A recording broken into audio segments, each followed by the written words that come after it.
8 years. 8 years Claire lived like a ghost in her own home, enduring every cutting remark, every contemptuous look from the man she once loved.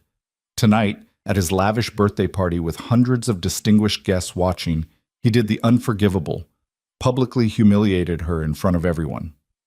Claire ran from that mansion, ran into the freezing Chicago rain, not knowing where to go, with no one left to trust. And then she met him, Adrian Moretti, the most dangerous man she'd ever encountered, and the only one who saw her pain. Follow this story to the end. Hit like and comment what city you're watching from so I can see how far this story has traveled. The crystal chandelier threw fractured light across 500 faces, all of them smiling, all of them strangers pretending to be friends. Claire Bennett stood at the edge of the ballroom in a dress that cost more than most people made in a month, feeling like she was drowning in champagne and expensive perfume. 8 years. 8 years of this. She watched her husband work the room with the ease of a man born into power and raised to wield it without mercy. Evan Bennett, the golden boy of Chicago finance, moved through the crowd like a shark through shallow water. Handsome in that sharp, dangerous way that made women stupid and men careful, every gesture calculated, every smile rehearsed, and every word out of his mouth tonight designed to cut her deeper than the last. "There she is," Evan's voice rang out across the sudden quiet that fell when he tapped his champagne flute with a knife. "My beautiful wife. Claire, darling, come here." Claire's stomach dropped. She knew that tone, knew the particular edge in his smile when he looked at her across a crowded room. This was going to hurt.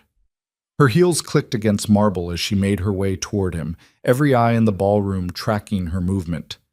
The dress, red silk, backless, chosen by Evan's stylist because Evan's wife needed to look the part, suddenly felt too tight, too revealing, too much like a costume she'd never agreed to wear. Evan's arm slid around her waist when she reached him, his fingers pressing just hard enough against her ribs to remind her who was in control. "Isn't she stunning?" he said to the crowd, his voice warm with affection that didn't reach his eyes. 8 years married to this woman, and I still can't believe my luck." Polite laughter rippled through the guests. Claire forced her mouth into something resembling a smile. "Of course," Evan continued, his grip tightening. "She's terrible with money. Absolutely hopeless. Just last week she donated $50,000 to some animal shelter without even asking me." He laughed, shaking his head with theatrical exasperation. "Can you imagine? $50,000 for stray dogs." More laughter now, louder. Claire felt heat crawling up her neck. "I keep telling her," Evan said, turning to look down at her with that smile that made her want to run, "that if she wants to play philanthropist, she should at least learn how to read a budget first. But what can you do?" He shrugged, addressing the crowd again. "I married her for her looks, not her brains."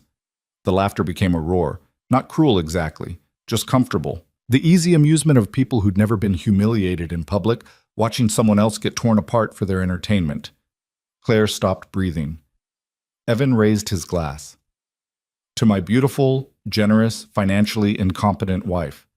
I wouldn't trade her for anything. Well," he paused, grinning, "maybe for someone who could balance a checkbook." The ballroom erupted. Applause, whistles, someone shouted, "Here, here!" from the back. And Claire felt something inside her crack clean through. She pulled away from Evan's grip, stumbling back a step. He caught her wrist, still smiling, his fingers like a vice. "Where are you going, darling?" "Let go of me." Her voice came out quiet. Too quiet for anyone but Evan to hear over the noise. His smile didn't waver. "Don't make a scene. Let go." "Smile," he hissed through his teeth, his public face never slipping. "You're embarrassing me." Claire yanked her arm free hard enough to make him falter. The crowd's laughter died into confused murmurs. Evan's smile finally cracked, replaced by something cold and furious. "Claire!" She didn't wait to hear the rest. She turned and walked, not toward the exit near the stage where everyone could watch her leave, toward the service door half hidden behind a velvet curtain, the one the catering staff used. "Claire!" She walked faster. Through the door, down a marble corridor lined with mirrors that showed her a woman she barely recognized. Red dress, perfect makeup, eyes wild with something that felt like terror and rage tangled together. Behind her, Evan's voice rose, sharp with command. "Claire, get back here. Now!" She ran, past servers carrying trays of hors d'oeuvres, past a coat check attendant who stared at her with wide eyes, past the lobby with its towering floral arrangements and security guards who knew better than to stop Evan Bennett's wife. Out into the Chicago night. The rain hit her like a slap, cold, hard, soaking through the silk dress in seconds and turning her carefully styled hair into a mess of wet tangles. She didn't care. She kept moving, her heels skidding on wet pavement, no destination in mind except away. Away from Evan. Away from that ballroom full of people who'd laughed while he tore her apart. Away from the last 8 years of her life. She made it 3 blocks before her heel caught in a grate and snapped clean off. Claire swore, kicked off both shoes, and kept walking barefoot through puddles that soaked the hem of her dress and turned her feet numb. Somewhere behind her, car horns blared, the city's usual symphony of chaos, but all Claire could hear was the roaring in her ears and Evan's voice echoing in her head. I married her for her looks, not her brains. Her hands were shaking. No. Her whole body was shaking. She needed to stop, needed to think, needed to figure out where the hell she was going because she'd left without her purse, without her phone, without anything except the clothes on her back and the knowledge that she couldn't go home. Home. What a joke. That house had never been home. It had been a cage. A cafe materialized out of the rain-blurred darkness. Small, quiet.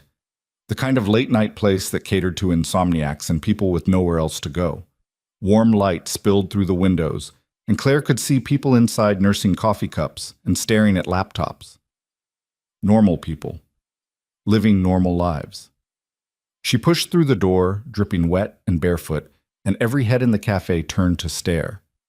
Claire froze. A woman behind the counter, college-aged with purple streaks in her hair, blinked at her. You okay?" No, she wasn't okay. She was standing in a cafe at 11 o'clock at night in a soaked designer dress with no shoes and no way to pay for anything because her husband controlled every dollar she'd ever had access to. "I'm fine," Claire heard herself say. The barista didn't look convinced. "You want some coffee? On the house. You look like you need it." Charity. From a stranger who probably made minimum wage. Claire wanted to cry, or laugh, or scream. "Thank you," she whispered. She took a seat in the corner as far from the windows as possible and wrapped her arms around herself. The cafe was warm, but she couldn't stop shivering. Shock, probably. Or the adrenaline crash finally hitting. The barista brought her coffee in a chipped mug. "Seriously, are you okay? Do you need me to call someone?" Who would she call? Her parents were dead. She had no siblings, no real friends. Evan had made sure of that over the years, slowly isolating her until the only people in her life were his people, his colleagues, his country club acquaintances, his world. "I'm fine," Claire said again. "Really, thank you for the coffee." The barista hesitated, clearly unconvinced, but eventually retreated back behind the counter. Claire wrapped her hands around the mug and stared into the dark liquid. Her reflection stared back, distorted and broken. What now? She couldn't go back to the house. Evan would be there and he'd be furious. He didn't tolerate defiance, didn't tolerate anything that made him look weak or out of control. And she just walked out on him in front of 500 people. A hotel. She could go to a hotel. Except she had no money. No credit cards. They were all in her purse, which she'd left at the venue. And even if she had them, Evan monitored every transaction. He'd know the second she tried to use one. Claire's breath came faster, panic clawing its way up her throat. She was trapped. Even running, she was still trapped. The cafe door opened. Cold air and rain swept in. Claire didn't look up. Footsteps approached her table. Stopped. "Rough night?" The voice was male, deep, calm in a way that made something in Claire's chest unclench slightly, even though she had no reason to trust strange men in cafes. She looked up. He was tall, dark hair pushed back from a face that was handsome in a dangerous way, sharp jaw, dark eyes, the kind of presence that made people step aside without realizing they were doing it. Expensive suit, perfectly tailored, though the rain had left dark spots on the shoulders. Not someone who belonged in a cafe like this any more than Claire did. "I'm fine," she said automatically. His mouth quirked. Not quite a smile. "You're barefoot, soaking wet, and shaking hard enough to spill your coffee. You're not fine. Claire looked down at the mug in her hands. Coffee was indeed sloshing over the rim with each tremor that ran through her body. I don't need help, she said. Didn't offer any. He pulled out the chair across from her without asking permission and sat down. Just made an observation. Claire should have told him to leave, should have said something sharp and dismissive.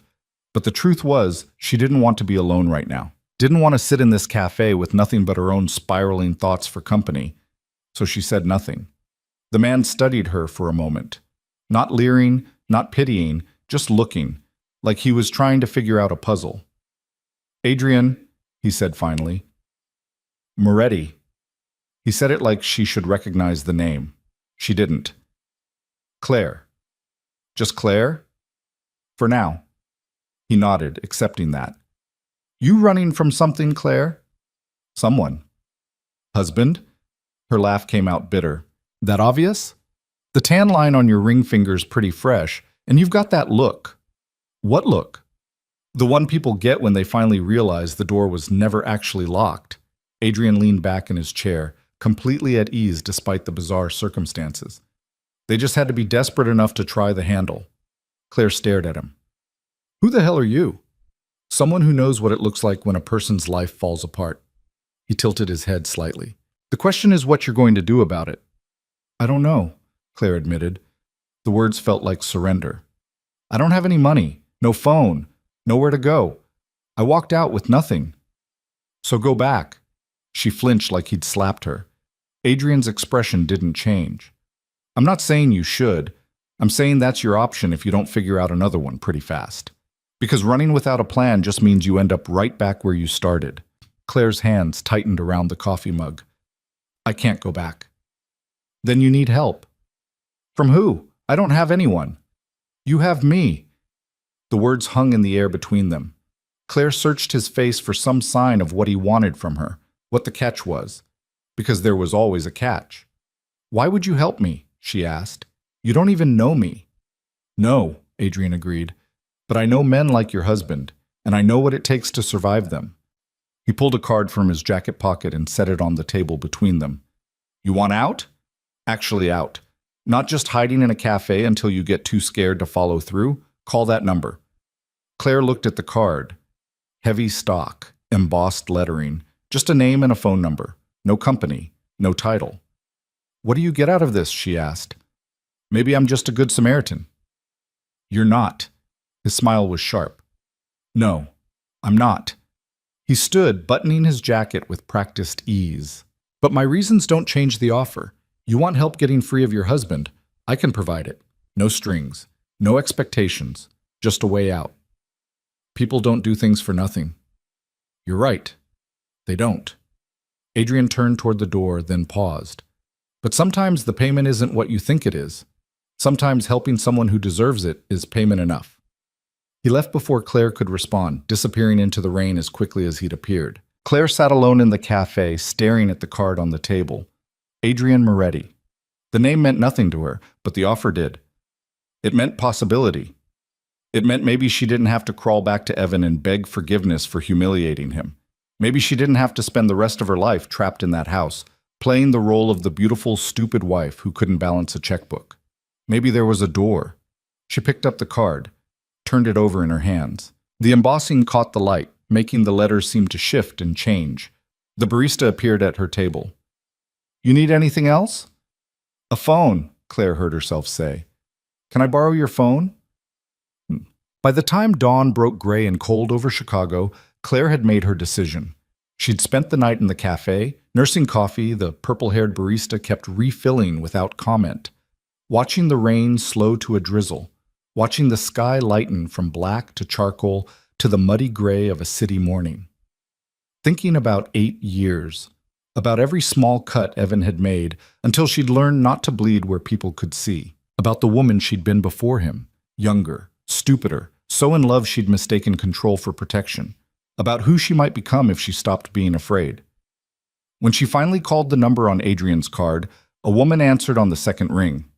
Professional, calm, like she took calls from desperate women at 6 a.m. all the time. Mr. Moretti is expecting your call, the woman said.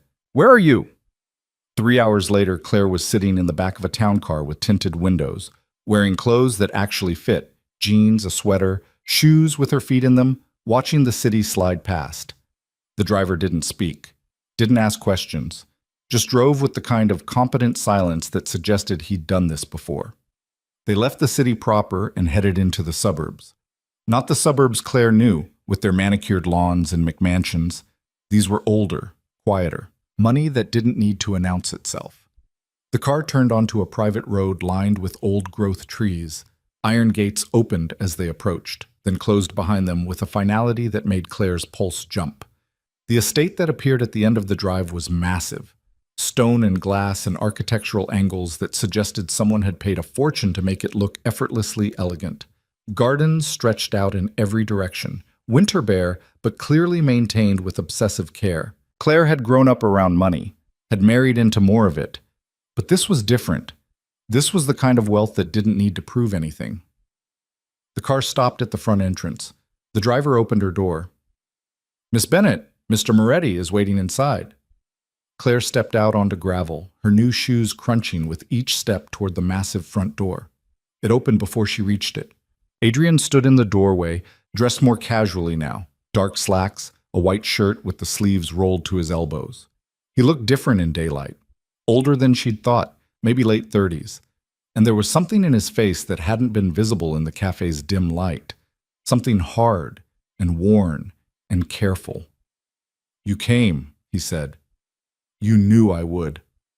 "Hoped." He stepped aside, gesturing her in. "Come on, we need to talk." The interior of the house was all clean lines and expensive understatement, art that Claire suspected was real, furniture that looked uncomfortable and probably cost more than a car, floor-to-ceiling windows overlooking grounds that went on forever. Adrian led her to a study lined with bookshelves and dominated by a desk that could have doubled as a dining table. He gestured to a chair. Claire sat. Adrian moved to the bar cart in the corner. "It's 7 in the morning," Claire said, "and you've had a hell of a night." He poured 2 fingers of something amber into a crystal tumbler and handed it to her. "Drink it. You're still shaking." She was. Claire hadn't realized it, but her hands were trembling again. She took the glass and drank. Whiskey. Good whiskey. It burned going down and settled warm in her empty stomach. Adrian poured one for himself and leaned against the desk. "So, let's talk about what you want." "I want a divorce." "That's the easy part." Claire laughed, sharp and humorless. "You've never met my husband. Evan Bennett, 42, managing partner at Sterling Klein Investments. Net worth approximately $200 million, most of it tied up in assets and investments. Vindictive as hell when he doesn't get his way." Adrian took a sip of his whiskey. "I've met 100 men like your husband. They're all the same once you know what you're looking at." "How do you know all that?" "I make it my business to know things." He set his glass down. "Your husband controls everything. The money, the house, your social circle, every piece of your life. A normal divorce, he'll drag it out for years, bleed you dry with legal fees you can't afford, make you look unstable, make you crawl back and beg." Every word landed like a punch because every word was true. "So what's the alternative?" Claire asked. "You stay here, under my protection. My lawyers handle your divorce, and they're very good at what they do. We make sure your husband can't touch you, can't control you, can't make you disappear into the kind of settlement that leaves you with nothing."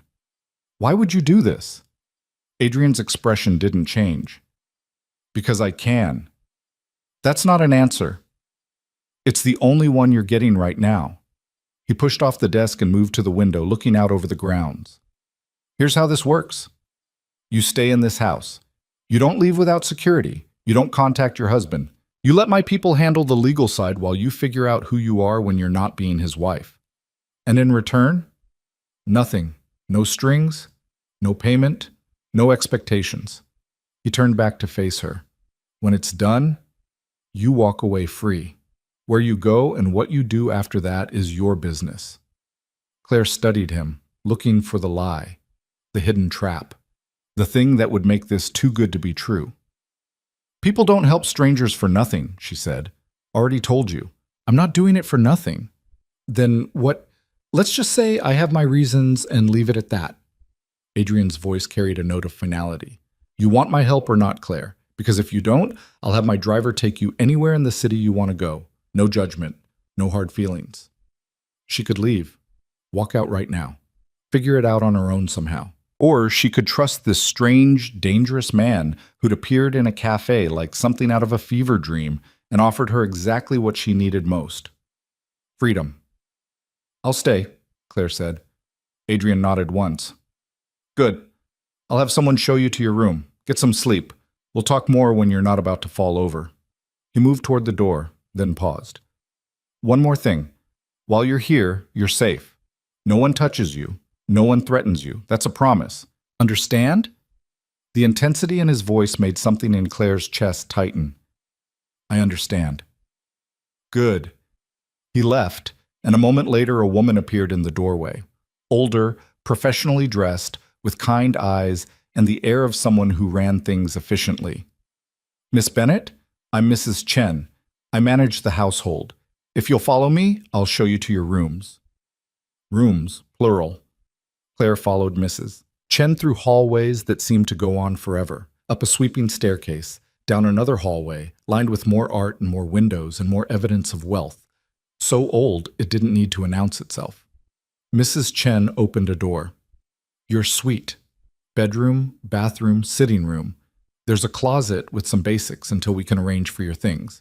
If you need anything at all, just press the call button by the bed. The suite was bigger than the entire apartment Claire had lived in before she married Evan. Decorated in soft grays and creams, with a bed that looked like something from a hotel magazine, and windows overlooking gardens that seemed to stretch to the horizon. Thank you, Claire managed. Mrs. Chen smiled.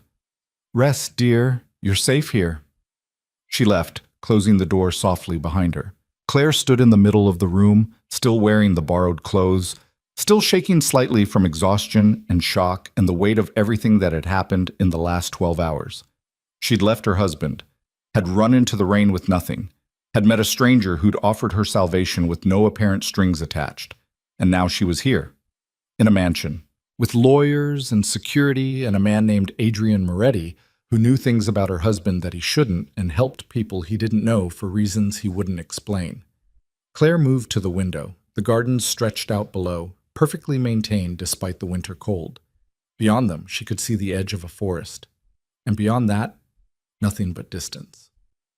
For the first time in 8 years, Claire Bennett was exactly where her husband couldn't reach her. She pressed her hand against the glass and felt something crack open inside her chest. Not breaking. Opening. Like a door she'd thought was welded shut, finally giving way. She was free. Or at least she was about to be. And for the first time in longer than she could remember, Claire let herself believe that might actually be true. Claire woke to sunlight streaming through windows she didn't recognize and panic slamming into her chest before she'd fully opened her eyes. Wrong room, wrong bed, wrong everything. Then memory caught up. The rain, the cafe, Adrian, the estate, and the panic shifted into something else. Not relief exactly. More like the hollow exhaustion that came after spending too long braced for a blow that never landed. She sat up slowly. The bedroom was exactly as she remembered it. Elegant, expensive, belonging to someone else's life. A clock on the nightstand read 2:47 p.m. She'd slept for almost 7 hours. Claire pushed back the covers and padded barefoot to the bathroom. Marble floors. A shower big enough for 3 people. Toiletries still in their packaging lined up on the counter like someone had raided a luxury hotel. She caught sight of herself in the mirror and stopped. The woman staring back looked like hell. Makeup smeared, hair tangled, eyes red-rimmed and hollow. The borrowed sweater hung loose on a frame that had gotten too thin over the past few years without her noticing. When had she stopped eating properly? When had Evan's comments about her weight become the voice in her head deciding whether she deserved lunch? Claire turned away from the mirror and turned on the shower as hot as it would go. 20 minutes later, she emerged feeling marginally more human. Clean, at least. The closet misses. Chen had mentioned turned out to be a walk-in the size of Claire's childhood bedroom, stocked with basics in her size. Jeans, sweaters, underwear still in the packaging, even shoes. Someone had been very thorough very quickly. Claire dressed in jeans that actually fit and a soft gray sweater that didn't feel like a costume, then stood in the middle of the suite trying to figure out what the hell she was supposed to do now. A soft knock at the door made the decision for her. Miss Bennett? Mrs. Chen's voice, gentle and professional. Mr. Moretti asked me to let you know there's food in the kitchen when you're ready, and his attorney will be arriving at 4 to discuss your situation. Attorney. Right. Because she was getting divorced, because she'd actually done it, actually left. Claire opened the door. Mrs. Chen stood in the hallway with the same kind smile from earlier. Thank you, Claire said. I'll be down in a minute. Take your time, dear. The kitchen's on the main floor. Just follow the hallway to the stairs and turn left. You can't miss it. Mrs. Chen disappeared down the hall with quiet efficiency, leaving Claire alone again. The house was even more intimidating in daylight. Claire made her way down the sweeping staircase, trying not to feel like an intruder. Everything was too perfect, too expensive, too much like walking through a museum where she wasn't supposed to touch anything. She found the kitchen exactly where Mrs. Chen had said. Massive, modern, all granite and stainless steel and windows overlooking a terrace that probably hosted parties for 100 people. Adrian sat at the island in the center reading something on a tablet, a cup of coffee at his elbow. He looked up when she entered. You're awake. Apparently. Claire hovered in the doorway, suddenly unsure. Is it okay that I'm here? It's your house for as long as you need it. He gestured to the espresso machine that looked like it required an engineering degree to operate. Coffee? Or Mrs. Chen left sandwiches in the fridge. I can get it? I know you can. I'm offering anyway. Claire made her way to the island and slid onto a stool across from him. Coffee would be good. Adrian stood and moved to the machine with the ease of someone who'd done this 1,000 times. How'd you sleep? Like the dead. Good. You needed it. He worked the espresso machine with practiced efficiency. My attorney's coming at 4. Sarah Voss. She's handled difficult divorces before. High-profile, high-conflict cases. She'll walk you through your options. Options? Like there were multiple ways this could go. Like she had any control over what happened next. Evan's going to fight this, Claire said quietly. He doesn't lose. He won't let me just walk away. He doesn't get a choice. Adrian set a perfect cappuccino in front of her. That's the point of having lawyers who know what they're doing. Claire wrapped her hands around the cup. It was warm and solid and real. Why are you doing this? We covered this last night. No, we didn't. You gave me non-answers and changed the subject. She met his eyes. I need to know what you want from me. What this costs. Because nothing's free. Adrian leaned against the counter, studying her with that same careful assessment from the cafe. You want the truth? Yes. I knew a woman once, long time ago. She was married to a man who made her small, made her feel like she was nothing without him. And I watched her try to leave and fail because she didn't have the resources or the support or the ruthlessness to make it stick. His expression didn't change, but something in his voice went flat. She went back to him, had no other choice, and he spent the next 5 years making her pay for trying. Claire's throat tightened. What happened to her? She died. The words were matter of fact, but his jaw was tight. Car accident, single vehicle, ran off the road into a tree at 60 miles an hour on a clear day. The implication hung in the air between them. I'm sorry, Claire whispered. Adrian shook his head. Don't be sorry. Just don't make the same mistake. Don't go back because you think you don't have options. You do. You have me. You have my resources. You have lawyers who will make sure your husband doesn't get to win this time. And if I'm not her, if I'm just someone you met in a cafe, then I'm still helping you. He picked up his coffee. Call it paying a debt forward. Call it whatever you want. Doesn't change the offer. Claire wanted to argue, wanted to dig deeper, but the look on his face told her she'd gotten as much truth as she was going to get. Okay, she said finally. Thank you. Don't thank me yet. Wait until you meet Sarah. She's terrifying. Sarah Voss turned out to be a woman in her 50s with sharp eyes and an expensive suit, carrying a briefcase that probably cost more than Claire's wedding dress had. She swept into Adrian's study at exactly 4 o'clock, nodded at Adrian, and turned her full attention to Claire. Mrs. Bennett, I've reviewed the preliminary information Mr. Moretti provided. Let's talk about your marriage. They sat around the massive desk. Claire in one of the leather chairs, Sarah across from her, Adrian standing by the window like he was giving them space but not leaving entirely. Sarah pulled out a legal pad. How long have you been married? 8 years. Children? No. Assets acquired during the marriage? Claire's mind went blank. I don't know. Evan handles all the money. I don't even know what we have. Sarah didn't look surprised. Do you have access to bank statements, investment accounts, property deeds? No. Credit cards in your name? Yes, but Evan monitors everything. He gets alerts for every purchase. Sarah made a note. Does he have your passwords, email, social media, phone? Yes. The admission felt shameful. He set everything up, said it was easier if he managed it. Of course he did. Sarah's tone was dry. What about employment? Do you work? No, Evan wanted me to focus on supporting his career, hosting dinners, attending events, that sort of thing. So you have no independent income? No. And no access to marital funds without his knowledge? No. Sarah set down her pen and looked at Claire directly. Mrs. Bennett, I'm going to be blunt. Your husband has spent 8 years making sure you're completely dependent on him financially, socially, and legally. That's not an accident. That's a strategy, and it means this divorce is going to be ugly. Claire's hands tightened in her lap. How ugly? He'll claim you're unstable, irrational, that you abandoned the marriage without cause. He'll drag out the proceedings as long as possible to bleed you dry with legal fees you can't afford. He'll make you look incompetent so the judge questions your ability to manage your own affairs. Sarah's expression was calm, clinical. And if you don't have the resources to fight back, he'll win. But I do have resources. Claire glanced at Adrian. Right? You do, Adrian confirmed. Sarah works for me. Her fees are covered, and we have investigators who can dig into your husband's finances and find things he doesn't want found. Sarah nodded. That's the advantage here. Your husband thinks you're helpless, thinks you'll come crawling back within a week because you have nowhere else to go. We're going to use that against him.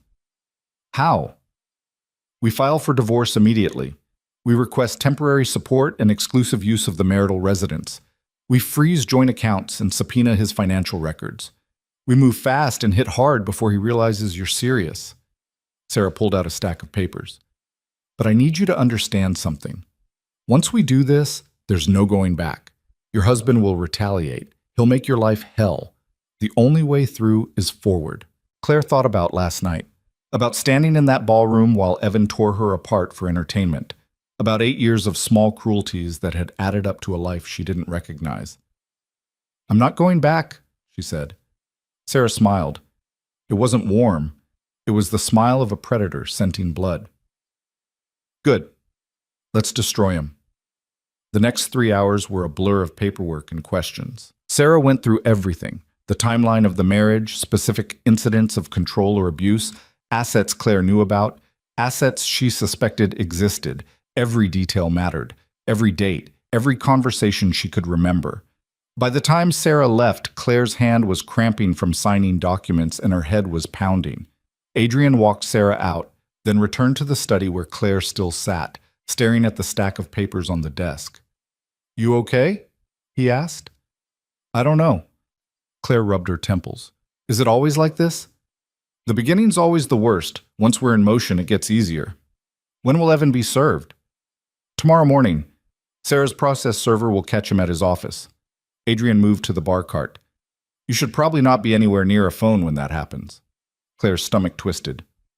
He's going to lose his mind. Let him. He can't touch you here. You keep saying that. Because it's true. Adrian poured 2 glasses of whiskey and handed her one. This place is a fortress.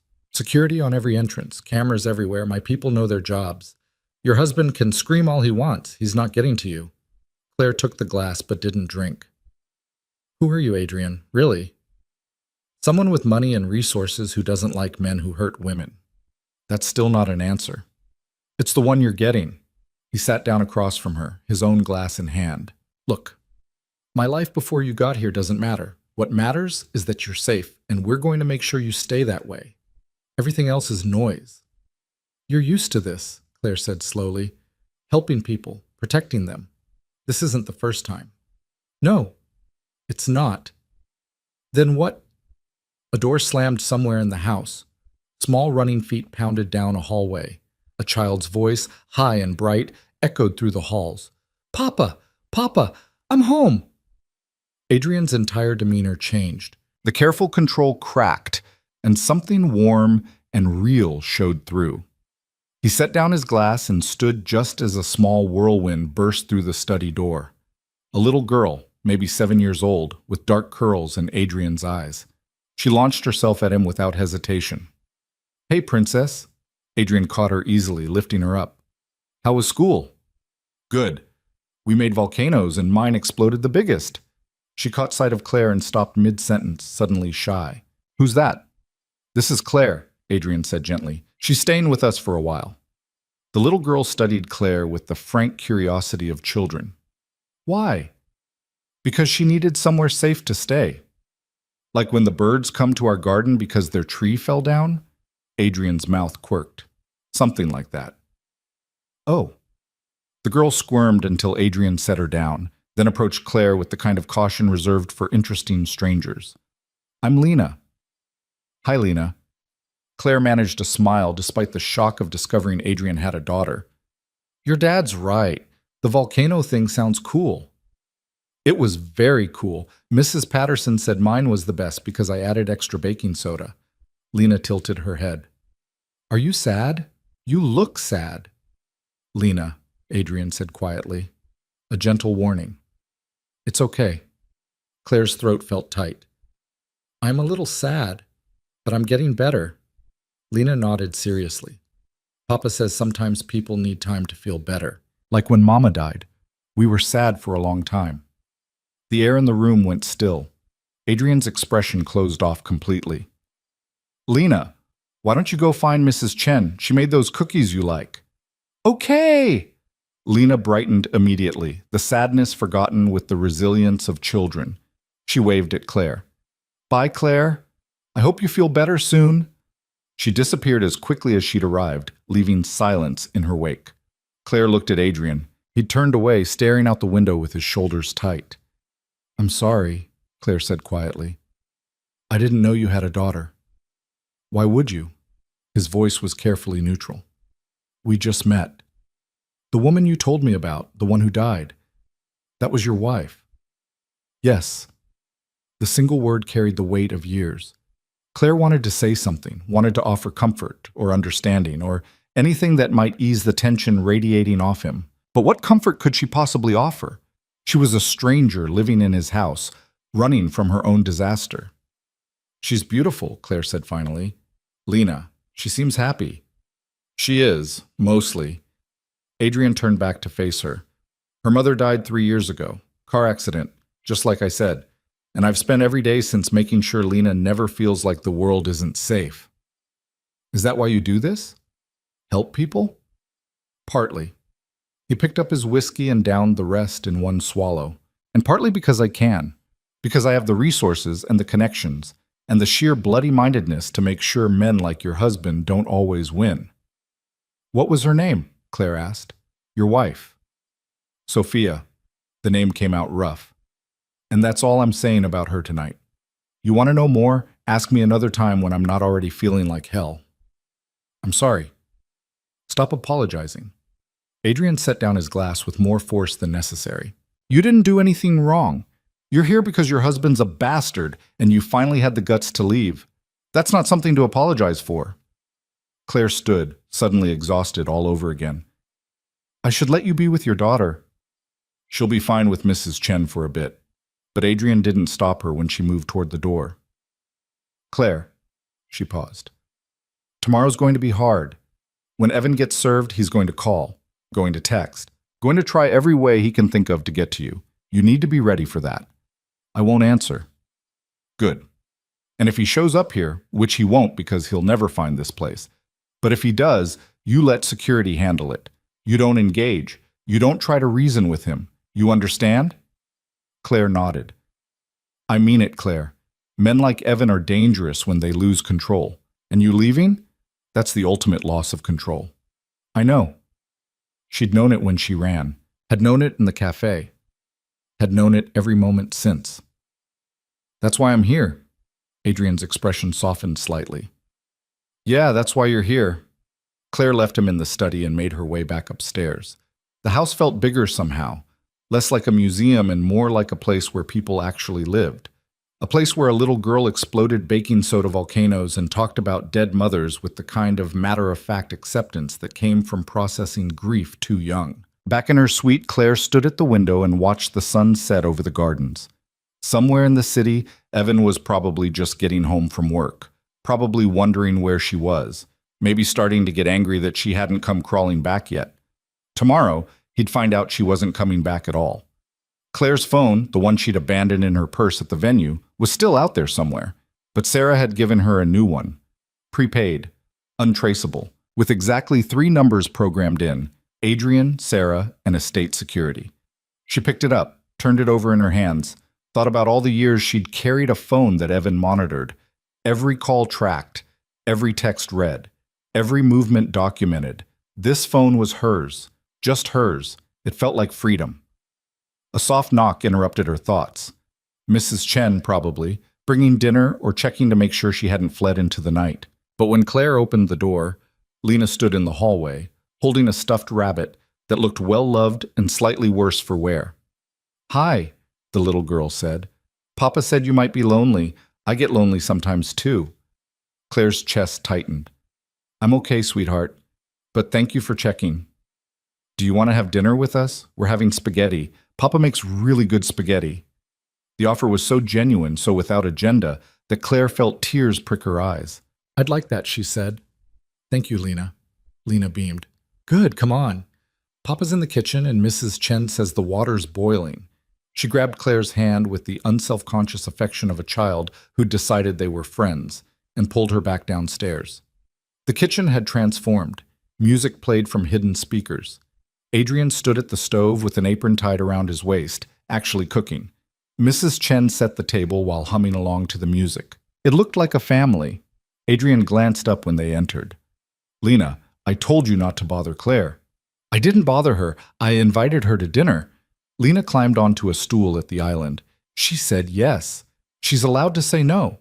"I know, but she didn't." Lena swung her legs happily. "Claire, do you like garlic bread?" "I do," Claire said, still standing in the doorway, feeling like an intruder all over again.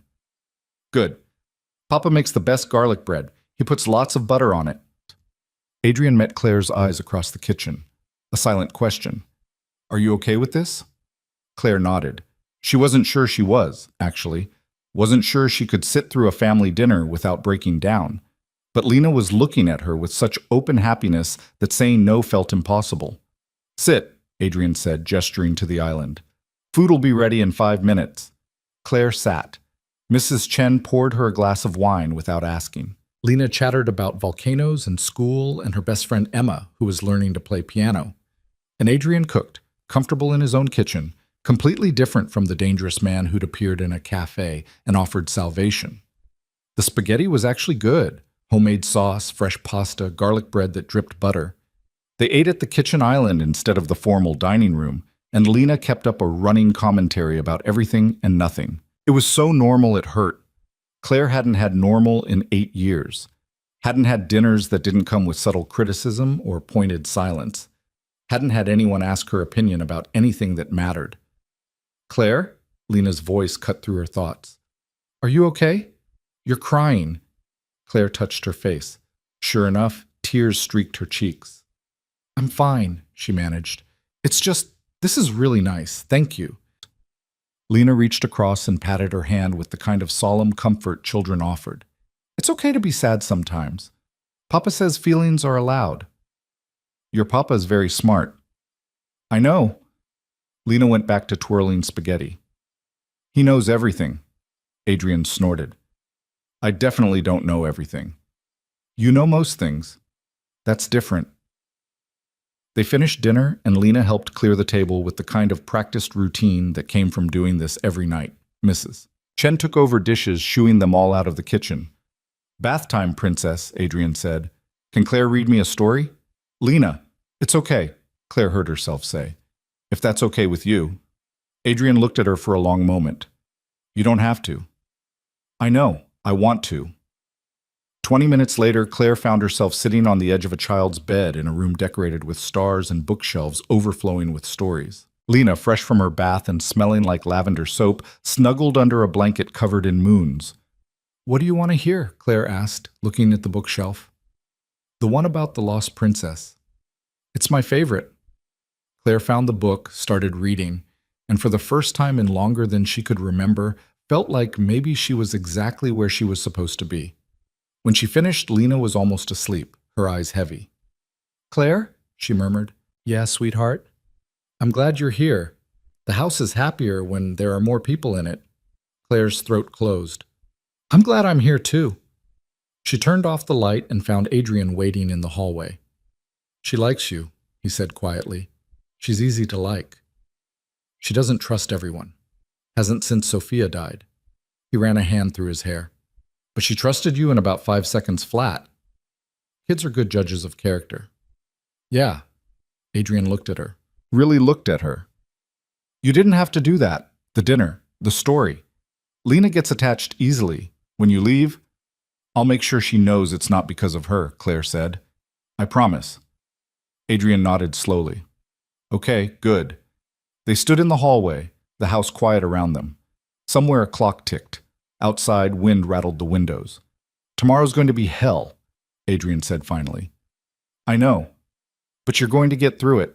And the day after. And the day after that. Until one day you wake up and realize you don't think about him first thing anymore. Did that happen for you? With Sophia? Eventually. His smile was sad. Took longer than I wanted, but it happened. I'm sorry, Claire said again. Stop apologizing for other people's damage. Adrian's voice was gentle. Get some sleep. Sarah will want to meet with you again in the morning to go over what happens after the service. Okay. Claire went back to her suite, changed into borrowed pajamas, lay in the massive bed staring at the ceiling. Tomorrow, Evan would be served. Tomorrow, the real fight would start. And for the first time since she'd run into the rain, Claire let herself believe she might actually win. The call came at 9:47 a.m. Claire was in the kitchen with Lena, watching the little girl demolish a stack of pancakes while explaining in excruciating detail why butterflies were better than moths, when Adrian's phone buzzed on the counter. He glanced at the screen. His expression didn't change, but something in the way he straightened told Claire everything she needed to know. It's done, he said quietly. Claire's fork clattered against her plate. Her stomach dropped like she'd stepped off a cliff. Evan had been served. Papa, you're not listening, Lena complained through a mouthful of pancake. I said, butterflies have prettier wings. You're right, princess, they do. Adrian's voice was steady, calm, but his eyes were on Claire. Why don't you finish breakfast and then we'll work on that puzzle? The one with 1,000 pieces? That's the one. Lena beamed and went back to her pancakes, oblivious to the tension crackling through the air. Adrian crossed to where Claire sat frozen. Breathe. I can't. Yes, you can.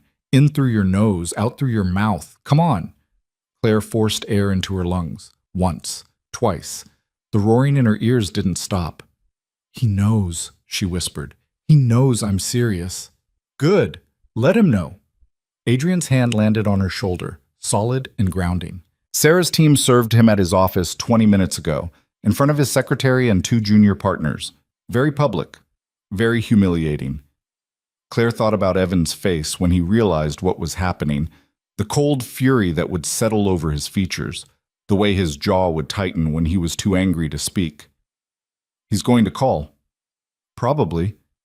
He's going to... Claire's breath hitched. He's going to say terrible things. Let him. You don't have to listen. Adrian squeezed her shoulder once, then let go. Your old phone's off. This new one only has numbers you need. He can scream into the void all he wants. But even as Adrian said it, Claire's new phone, sitting on the counter next to her coffee, began to ring. Unknown number. They both stared at it. How does he have this number already? Claire's voice came out thin. He doesn't. He's calling every number associated with you he can think of. Adrian picked up the phone and powered it off without hesitation. Problem solved. You can't just... I can, and I did. Sarah has her own line. If there's an emergency, she'll reach me and I'll tell you. Everything else can wait. Lena looked up from her pancakes, syrup on her chin. Who was calling? Nobody important, Adrian said smoothly. Finish your breakfast. The next 3 hours were a special kind of torture. Claire tried to focus on normal things, helped Lena with the puzzle, drank coffee she couldn't taste, watched Mrs. Chen move through the house with her usual efficiency. But her mind wouldn't stop spiraling. Evan knew. Evan had been served. Evan was somewhere in Chicago right now, reading through divorce papers that laid out exactly how much he'd controlled her, how much he'd isolated her, how much damage he'd done. And he was planning his response. Sarah arrived just before noon, her expression grim. We need to talk, she said without preamble. Conference room, now. Adrian had a conference room. Of course he did. Down a hallway Claire hadn't explored yet, all glass walls and a table that could seat 20. Sarah spread documents across it like battle plans. Your husband responded faster than I expected, she said. His attorney filed a countermotion an hour ago. They're claiming you abandoned the marriage without cause, that you're mentally unstable, and that you've been having an affair. Claire's blood went cold. That's insane. I would never. I know, it's a standard play. Make you look untrustworthy, so the judge questions everything you say. Sarah pulled out more papers. They're also requesting a psych evaluation and asking for an emergency hearing to freeze all marital assets until your mental state can be assessed. Can they do that? They can try. Won't work, but they can try. Sarah's smile was sharp.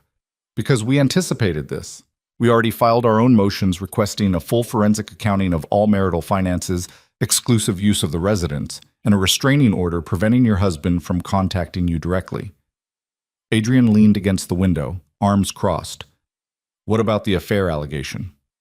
Flimsy. They're basing it on the fact that Claire left the party and didn't come home, claiming she must have gone to a lover. Sarah looked at Claire. Did you? No, I went to a cafe, then here. Can anyone corroborate the cafe? The barista. She gave me coffee. Let me use her phone. Good. We'll get a statement from her. Sarah made a note. What about here? Who knows you're staying at Mr. Moretti's estate? Just the people who work here, Adrian said. And they're discreet. Keep it that way. If your husband finds out where you are, he'll try to use it against you. Claim impropriety. Claim you're being coerced or manipulated. Sarah turned back to Claire. Which brings me to my next question. What's your relationship with Mr. Moretti? Claire blinked. What? Your husband's attorney will ask. The judge will ask. I need to know what you're going to say. He's helping me. That's all. How did you meet? At a cafe? The night I left. And he offered to let you stay here out of the goodness of his heart? The skepticism in Sarah's voice was sharp enough to cut. Claire looked at Adrian. He met her eyes, expression unreadable. Yes, Claire said. He did. And there's nothing romantic or sexual between you? No, nothing. Sarah studied her for a long moment. Good. Keep it that way. Any hint of impropriety and your husband will bury you with it.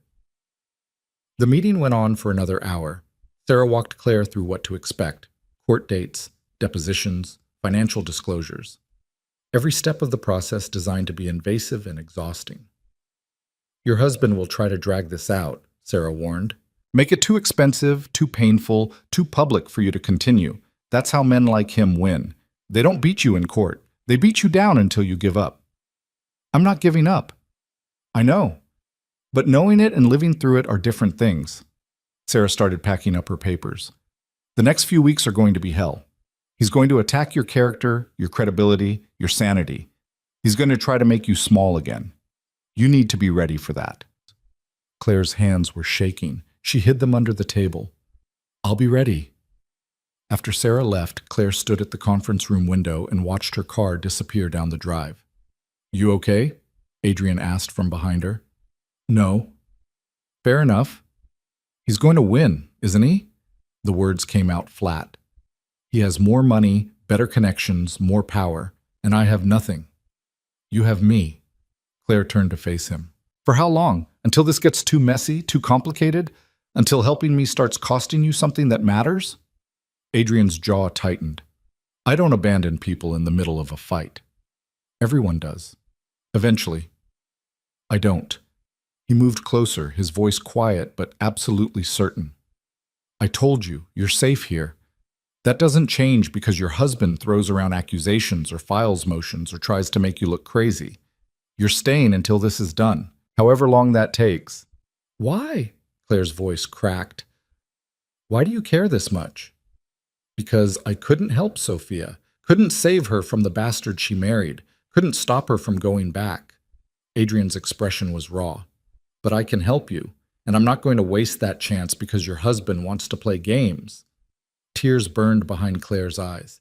She blinked them back furiously. I don't know how to do this, how to be strong enough. You already are. You left.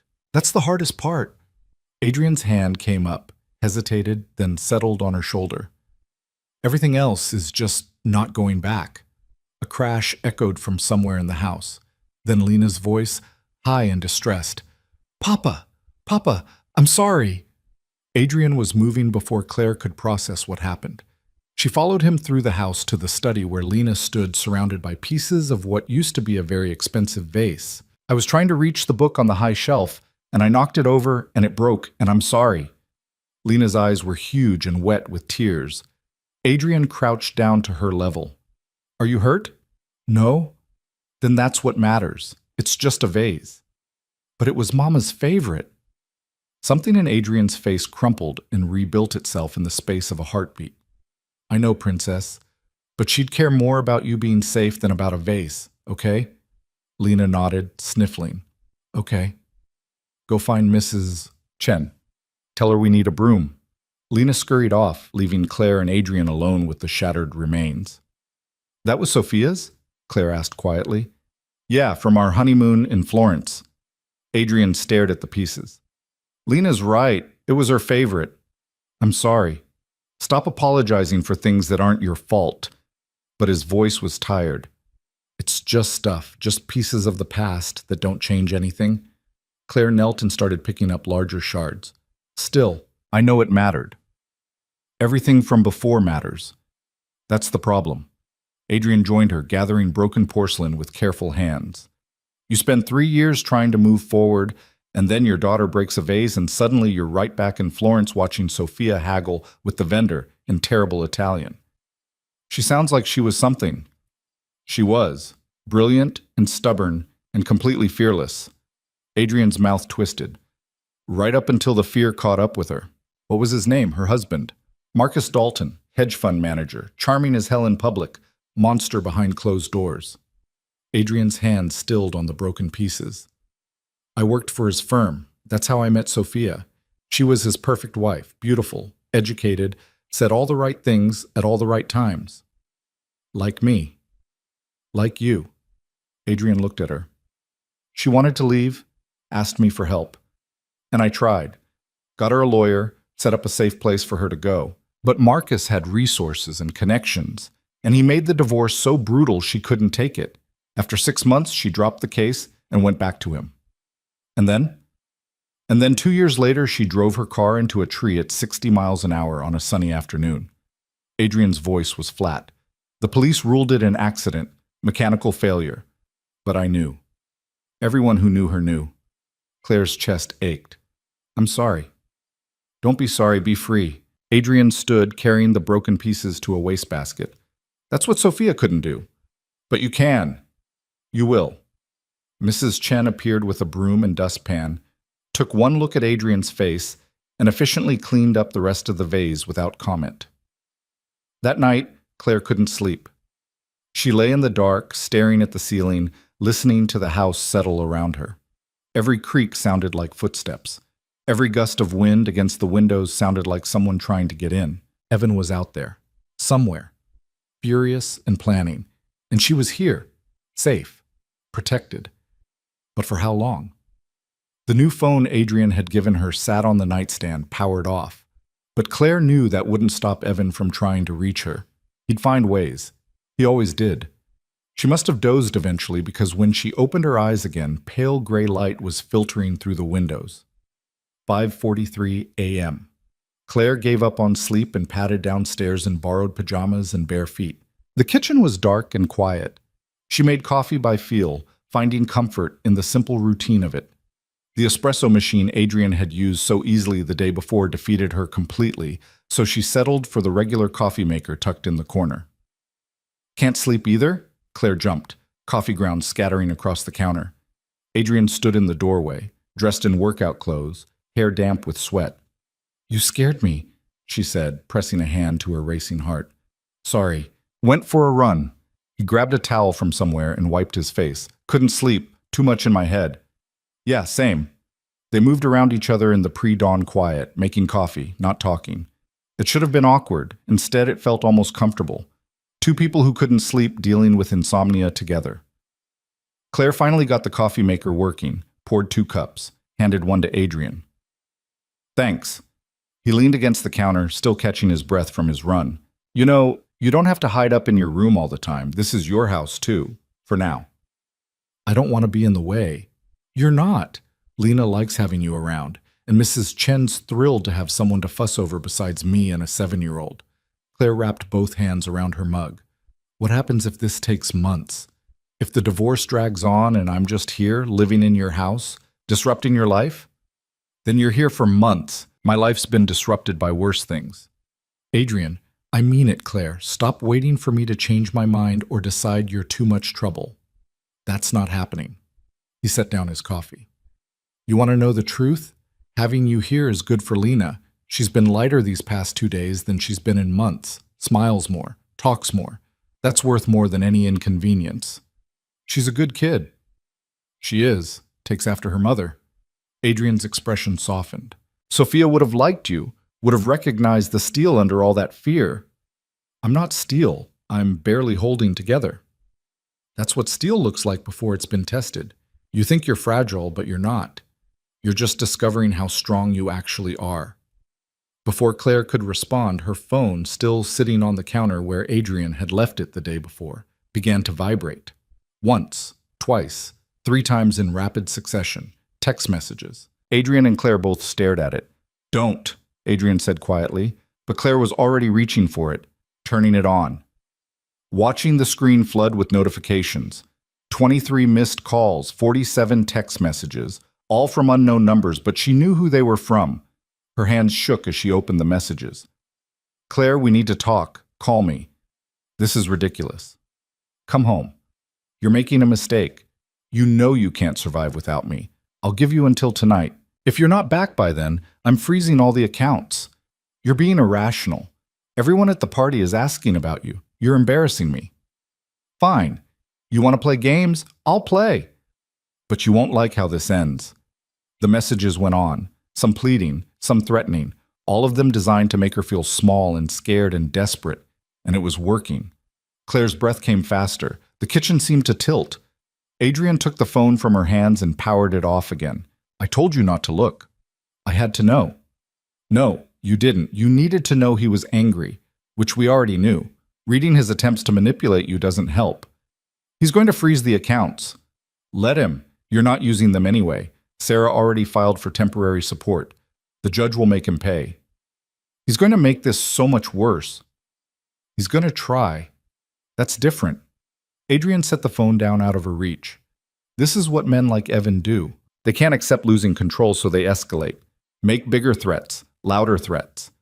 But at the end of the day, he's just a bully who's scared you're actually going to get away. Claire pressed her hands flat against the counter, trying to steady herself. I don't feel like I'm getting away. I feel like I'm drowning. You're not. You're swimming. It just doesn't feel like it yet because you're still learning how. I hate this. I hate that he still has this much power over me, that just seeing his words makes me want to hide. That's normal. You spent 8 years learning to be afraid of him. You're not going to unlearn that in 3 days. Adrian moved closer. But every day you don't respond. Every day you don't give him what he wants. You're taking that power back, piece by piece. Claire looked up at him. His face was serious, certain, completely convinced she could do this. She wanted to believe him, wanted to believe she was strong enough to survive whatever Evan threw at her. What if I'm not? She whispered. What if I break? Then you break, and then you rebuild. That's allowed. Adrian's voice was gentle. You don't have to be perfect, Claire. You just have to keep going. Footsteps on the stairs interrupted them. Lena appeared in the doorway, dragging her stuffed rabbit, hair wild from sleep. Why are you both awake? She asked, rubbing her eyes. It's still dark. Couldn't sleep, Adrian said. Why are you awake? Bad dream. Lena padded over and climbed onto a stool, rabbit clutched to her chest. I dreamed the house was empty, and everyone was gone. Adrian's expression shifted into something soft and pained. We're right here, Princess. Not going anywhere. Promise? Promise. Lena seemed satisfied with that. She looked at Claire. Were you sad again? A little, Claire admitted. Papa makes really good pancakes when people are sad. That's what he does for me. Adrian's mouth quirked. Is that a hint? Maybe, he sighed in mock exasperation. Fine, pancakes, but you're helping. Lena brightened immediately and scrambled off the stool to wash her hands. Adrian looked at Claire. You too. No sitting around feeling sorry for yourself. If we're making pancakes at 6 a.m, everyone helps. And somehow, Claire found herself at the counter mixing batter while Lena measured ingredients with the kind of intense concentration only children could manage. Adrian worked the griddle, flipping pancakes with practiced ease, and Mrs. Chen appeared eventually to make the kitchen run more efficiently. By the time the sun actually rose, they'd made enough pancakes to feed an army. They ate at the island, passing syrup and butter, and Lena told increasingly elaborate stories about her stuffed rabbit's adventures. It was domestic and strange and completely surreal, and for a few minutes, Claire forgot to be afraid. The next 2 weeks were a blur of motions and counter-motions, legal documents and court dates that got scheduled and rescheduled. Sarah became a permanent fixture, showing up every few days with new developments. Evan fought every single thing: the temporary support, the asset freeze, the restraining order. He hired a team of attorneys and made it his mission to make the divorce as painful as possible. And true to his word, he froze every account Claire had ever had access to. Doesn't matter, Sarah said when Claire panicked. The judge ordered him to maintain your standard of living during the proceedings. He's in contempt if he doesn't. But Evan didn't care about contempt. He cared about control, and every frozen account, every delayed payment, every legal maneuver was designed to remind Claire that he still had it. The restraining order didn't stop him from trying to reach her. Flowers showed up at the estate. Claire had no idea how he found the address. Letters arrived, gifts, all of them laced with the same message. Come home. Stop this. You're making a mistake. Adrian had security intercept everything before it reached Claire, but she knew it was happening. Could feel Evan's presence pressing against the edges of her new life like a shadow that wouldn't fade. She started having nightmares. Waking up in the middle of the night convinced Evan was in the room, that he'd found her, that he was going to drag her back. Adrian found her one night at 2 a.m., sitting on the terrace in her pajamas, shaking so hard her teeth chattered. How long have you been out here? He asked, shrugging out of his jacket and draping it over her shoulders. I don't know. An hour? Maybe more. It's freezing. I know. He sat down next to her on the cold stone bench. Didn't tell her to go inside, just sat. Bad dream? He asked eventually. Same dream. He finds me, drags me back, and I can't fight because I never could. That's not going to happen. You can't promise that. Yes, I can. Adrian's voice was absolutely certain. Because I won't let it. Because Sarah won't let it. Because you're not the same woman who ran into the rain 3 weeks ago. Claire pulled his jacket tighter around herself. I don't feel different. You are. You're here. You're fighting. You're not giving up even though he's throwing everything he has at you. Adrian looked at her. That's different. It doesn't feel like enough. It will. Eventually. They sat in silence, watching their breath form clouds in the cold air. Somewhere in the darkness, security moved through the grounds, protecting, watching. How did you do it? Claire asked. After Sophia died, how did you keep going? Lena. The answer was immediate. She needed me. So I got up every morning and made breakfast and drove her to school and pretended I wasn't dying inside. And eventually the pretending became real. I don't have anyone who needs me. Lena needs you. Asks for you every day when she gets home from school. Wants you to read to her, help with homework, watch her practice piano. Adrian smiled slightly. You've become part of her routine, part of her life. That matters. Until I leave. Even then, you'll be someone who showed her kindness when she needed it. That doesn't stop mattering just because you move on. Claire thought about Lena, about the little girl who decided they were friends with the instant trust of children, who brought her stuffed rabbit when she was sad and insisted on sharing pancakes and asked her opinion on everything from homework to which color was prettier. I'm going to miss her, Claire said quietly. When this is over. She'll miss you too, but that's okay. Missing people is better than never having them at all. They stayed on the terrace until the cold became unbearable, then went inside where the house was warm and safe, and Evan couldn't reach them. 3 days later, everything changed. Claire was in the study with Lena, helping her with a book report, when Adrian's phone rang. He'd been working at his desk, half listening to Lena's enthusiastic summary of the book she'd chosen. He looked at the screen, answered immediately. What is it? Even from across the room, Claire could hear Sarah's voice, tight, urgent. Adrian's expression went cold and dangerous. When? He asked. Then, how many? Then, I'm on my way. He ended the call and looked at Claire. Get Lena upstairs, now. Claire's heart stopped. What's wrong? Evan hired people, private investigators. They've been watching the estate for the past week. Adrian was already moving, pulling open a drawer in his desk, retrieving something Claire couldn't see. Sarah just got word they're planning to move tonight, to grab you when you leave the grounds. The world tilted. He's going to kidnap me? He's going to try. Adrian's voice was absolutely calm, deadly calm. But he's not going to succeed because we're ready for him. Ready? How? Claire, get Lena upstairs, lock the door. Don't come out until I tell you it's safe. He looked at her, his eyes hard. Do you trust me? Yes.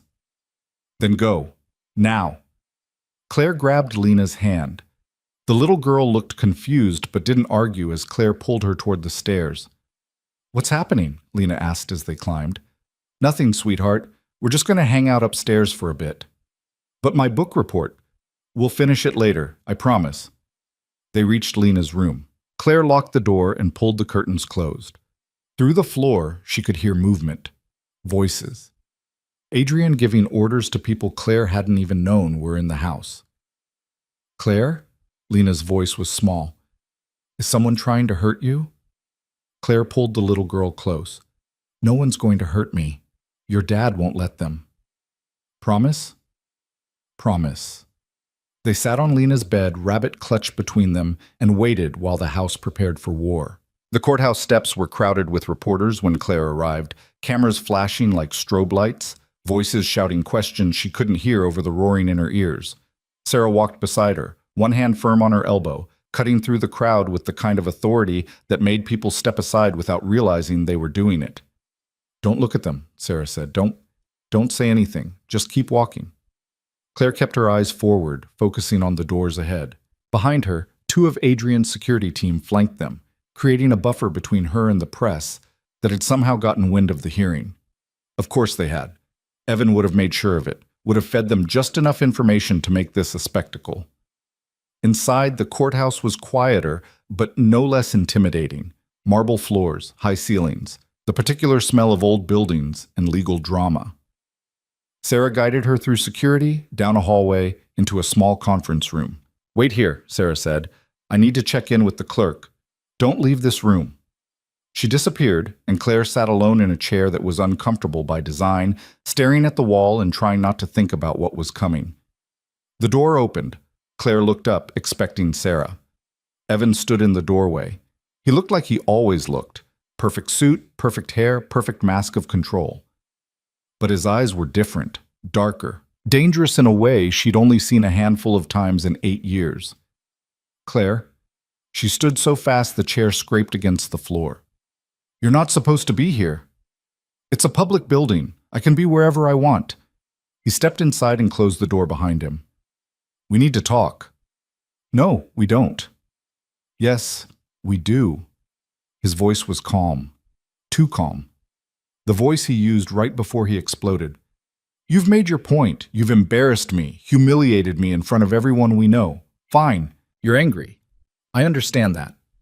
Claire's hands curled into fists. You don't understand anything. Then help me understand. He moved closer. Not threatening exactly, but close enough that she had to tilt her head back to look at him. Tell me what you want. You want an apology? I'm sorry. You want me to admit I was wrong at the party? I was. I had too much to drink, and I said things I shouldn't have said. You meant every word. I was angry. People say things when they're angry. You've been saying things for 8 years, Evan. This wasn't a one-time mistake. His jaw tightened. So what? You're just going to throw away our entire marriage? Everything we built together? We didn't build anything. You built your career. I was just the accessory who made you look stable. That's not true. Isn't it? Claire's voice rose despite her best efforts to stay calm. Tell me one thing I've done in the last 8 years that wasn't about making you look good. One thing that was mine. Evan stared at her, and the fact that he couldn't answer was answer enough. This is insane, he said finally. You're being irrational, emotional. You're not thinking clearly. I'm thinking clearly for the first time in years. No, you're listening to whatever that lawyer's been telling you, filling your head with ideas about independence and freedom and whatever other feminist bullshit she's selling. He reached for her hand.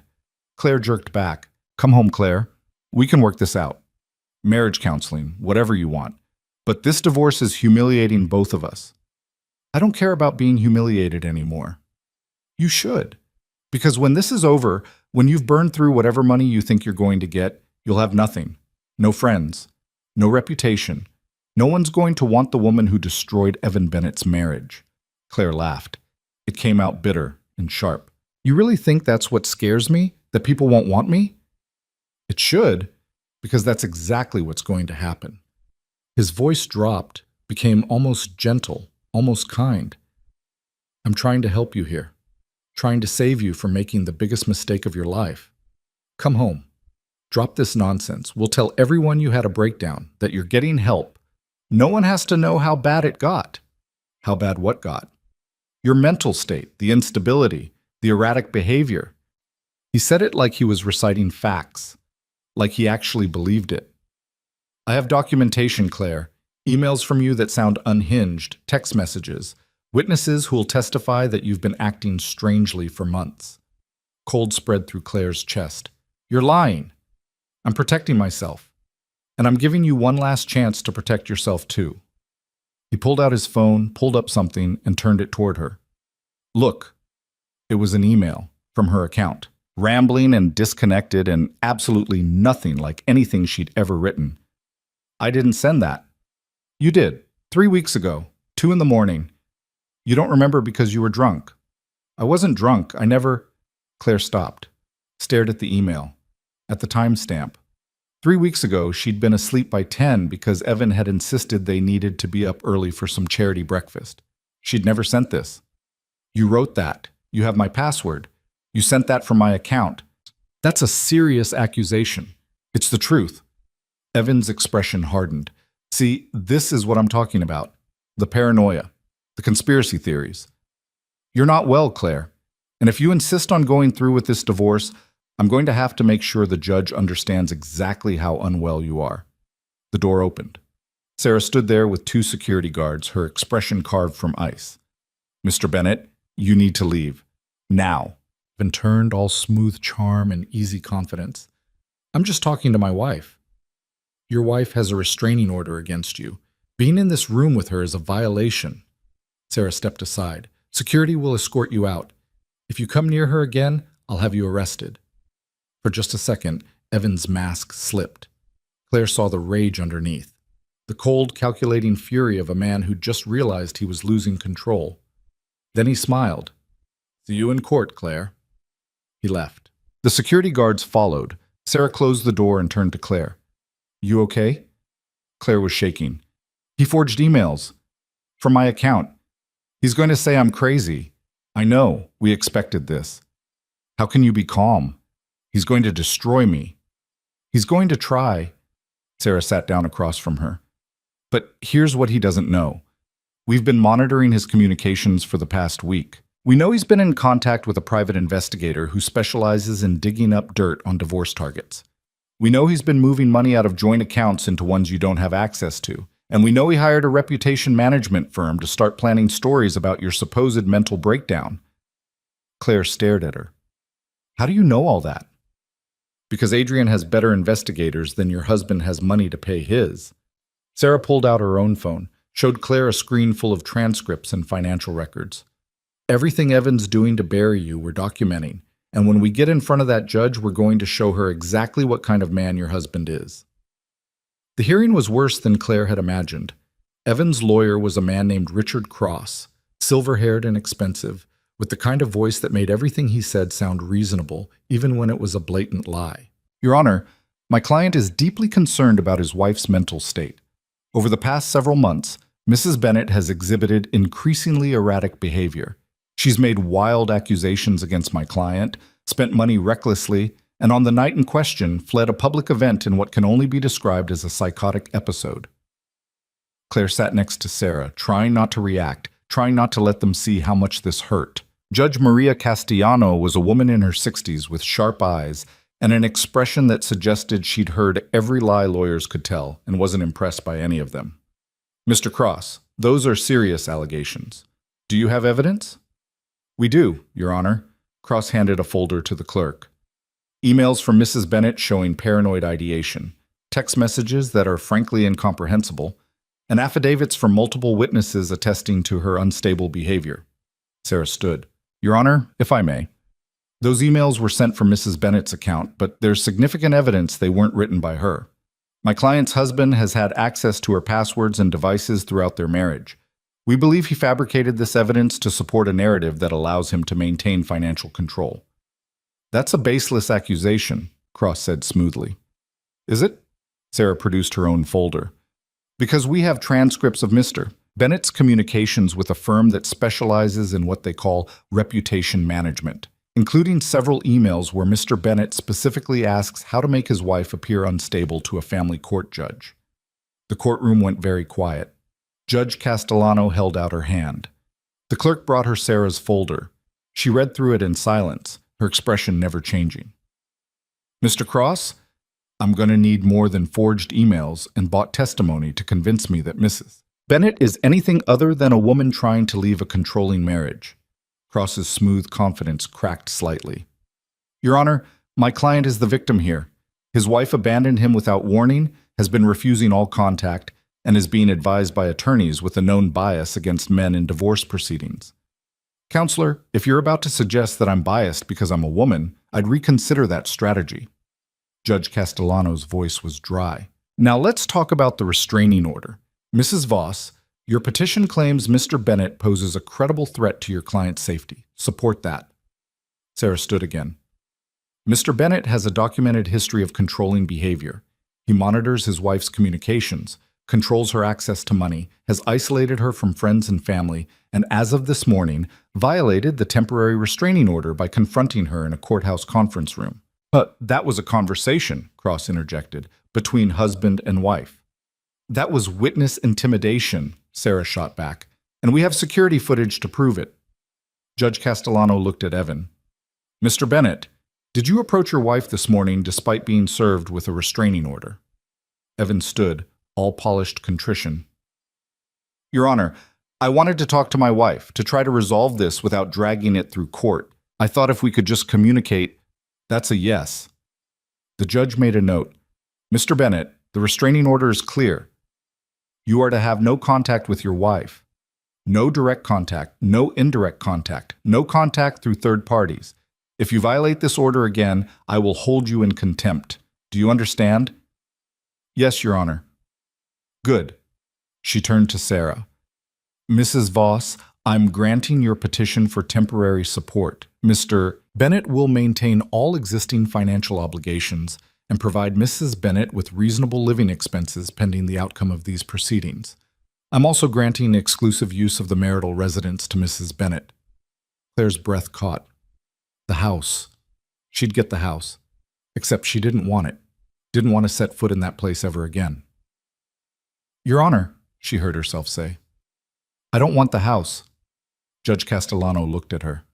Mrs. Bennett, it's your marital property. You're entitled to it.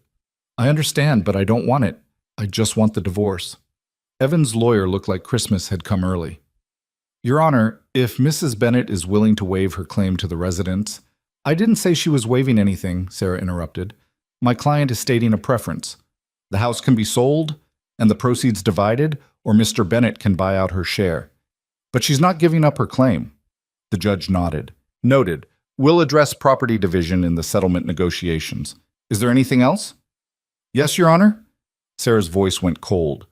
We'd like to address Mr. Bennett's recent financial transfers. In the past 10 days, he's moved approximately $4 million from joint accounts to offshore holdings my client can't access.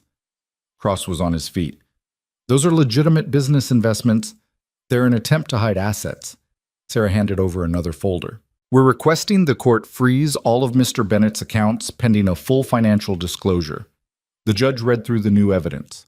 Her expression didn't change, but something in her posture did. She looked at Evan like she was reassessing everything she'd thought about this case. Mr. Bennett, did you move $4 million out of joint accounts in the past 10 days? Evan's jaw tightened. I made some investment decisions. That's a yes. Judge Castellano's voice was sharp. Mr. Cross, your client has 30 days to provide a complete accounting of all marital assets. If I find that he's hidden or transferred money to avoid equitable distribution, I will not be pleased. And Mr. Bennett, all accounts are frozen as of right now. You want to spend money, you get court approval first. Understood? Your Honor, that's— Understood? Evan's hands curled into fists on the table. Yes, Your Honor. Good. We're adjourned. I'll see you all back here in 30 days. The gavel came down. Claire sat frozen in her chair while the courtroom emptied around her. She'd won. Or at least, she'd won this round. The restraining order held, the accounts were frozen. Evan couldn't hide his money or intimidate her or make her disappear into the unstable wife narrative he'd been building. Claire, Sarah's hand on her shoulder. We need to go, before the press gets hold of you. They left through a back exit, avoiding the cameras. Adrian's car waited in the underground parking garage, the driver already behind the wheel. Claire slid into the back seat and felt the adrenaline crash hit her like a physical blow. Her hands shook. Her whole body shook. Sarah got in beside her. You did good in there. I barely said anything. You stood up to him. That's what mattered. The car pulled out into traffic. He's going to escalate. Today was a loss for him. He's not used to losing. I know. I mean it, Claire. He's going to get worse before this is over. Claire leaned her head back against the seat and closed her eyes. Let him try. I'm not going back. The estate felt like sanctuary when they arrived. Claire went straight to her room, stripped off the conservative dress Sarah had insisted she wear to court, and stood under a shower hot enough to scald. She'd done it. Had stood in a courtroom across from Evan and hadn't broken. Hadn't backed down. Hadn't let him convince her she was crazy or irrational or making a mistake. But the cost of it sat heavy in her chest. The look on his face when the judge ruled against him. The cold fury in his eyes when he'd realized he couldn't control this. Sarah was right. He was going to escalate. Claire dried off and dressed in comfortable clothes, then made her way downstairs. She could hear voices in the kitchen. Lena's bright chatter, Adrian's lower rumble, the smell of something cooking. Normal. Like the past 6 hours in court had happened in a different universe. She found them exactly where she expected. Lena at the island doing homework, papers and pencils scattered everywhere.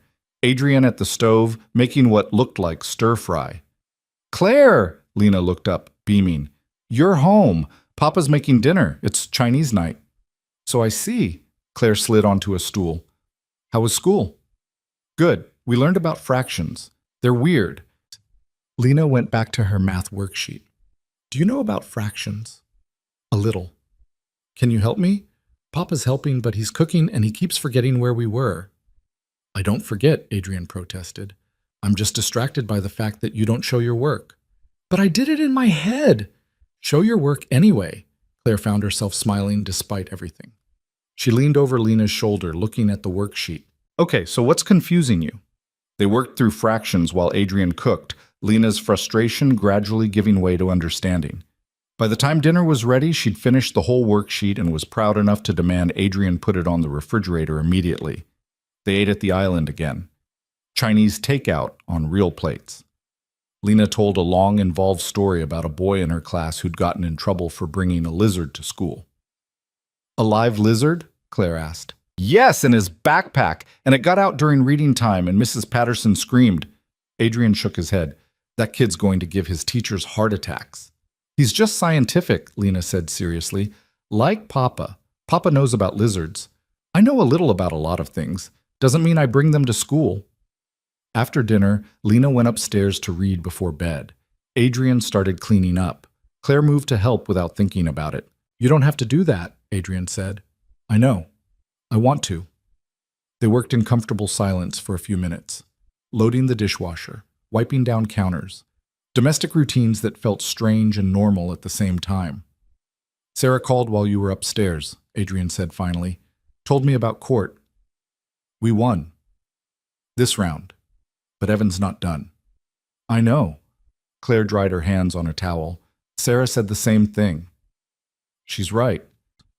Adrian leaned against the counter, studying her.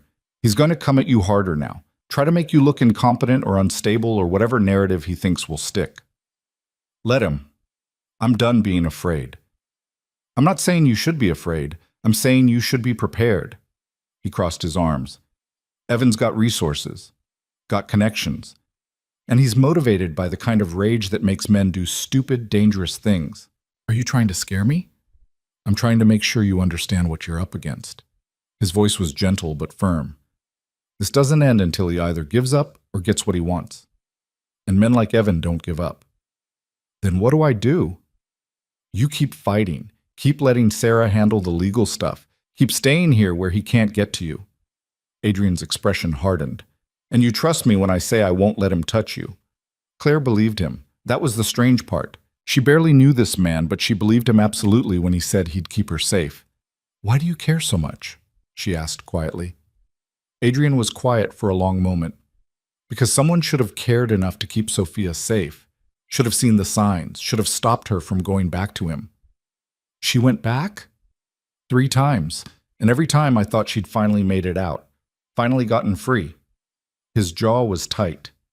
The 4th time, she didn't survive long enough for a 5th. Claire's chest ached. I'm sorry. Don't be. Just don't make the same mistake. He pushed off the counter. Lena's probably waiting for her story. You want to do the honors tonight? It was a subject change, a clear one, but Claire let it happen. Yeah, I'd like that. Lena was already in bed when Claire got upstairs, the Lost Princess book waiting on the nightstand. You came. Lena scooted over to make room. I was hoping you would. Claire sat on the edge of the bed and picked up the book. Ready? Wait. Lena looked up at her, suddenly serious. Are you still sad? A little, but I'm getting better. Good. Lena snuggled deeper under her blanket.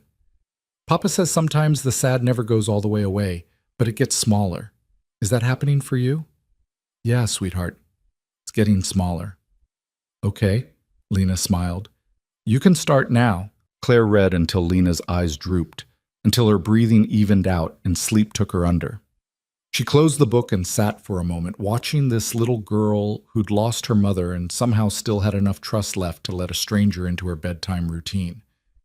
Adrian was waiting in the hallway again when she emerged. She asleep? Yeah. They stood in the quiet hallway. Somewhere a clock ticked. Outside, wind rattled the windows. Thank you, Adrian said, for being good to her. She makes it easy. She does. He ran a hand through his hair. Listen, I know this situation is weird. You living here, getting involved in my kid's life, if it's too much, it's not. Claire surprised herself by meaning it. Actually, it's the most normal I've felt in years. Adrian's expression softened. Yeah? Yeah. She smiled slightly. Turns out family dinners and bedtime stories are pretty good therapy. Better than a courtroom, anyway. Definitely better than a courtroom. They said goodnight, and Claire went back to her suite. But sleep didn't come easily. She lay in bed, staring at the ceiling, thinking about Evan's face in that conference room. The cold calculation in his eyes when he'd shown her the forged emails. He wasn't going to stop. Sarah was right. Adrian was right. This was just beginning. Her new phone buzzed on the nightstand. A text from an unknown number. You think you're safe. You're not. I know where you are. I know who's helping you. And when this is over, you're going to regret every choice you've made. Claire's blood went cold. She grabbed the phone, her hands shaking, and walked down the hallway to Adrian's study. Light still showed under the door. She knocked. Come in. Adrian was at his desk, working on something on his laptop. He looked up, and whatever he saw on her face made him stand immediately. What happened? Claire handed him the phone without speaking. Adrian read the text. His expression went flat and dangerous. When did this come in? Just now. He pulled out his own phone, made a call. Marcus, I need a trace on a number. Yeah, now. He rattled off the number from the text. And I want to know how he got this number in the first place. He listened to whatever Marcus said, his jaw getting tighter. Fine, do it. I want to know everything by morning. He ended the call and looked at Claire. It's a burner phone, untraceable, but we'll find him.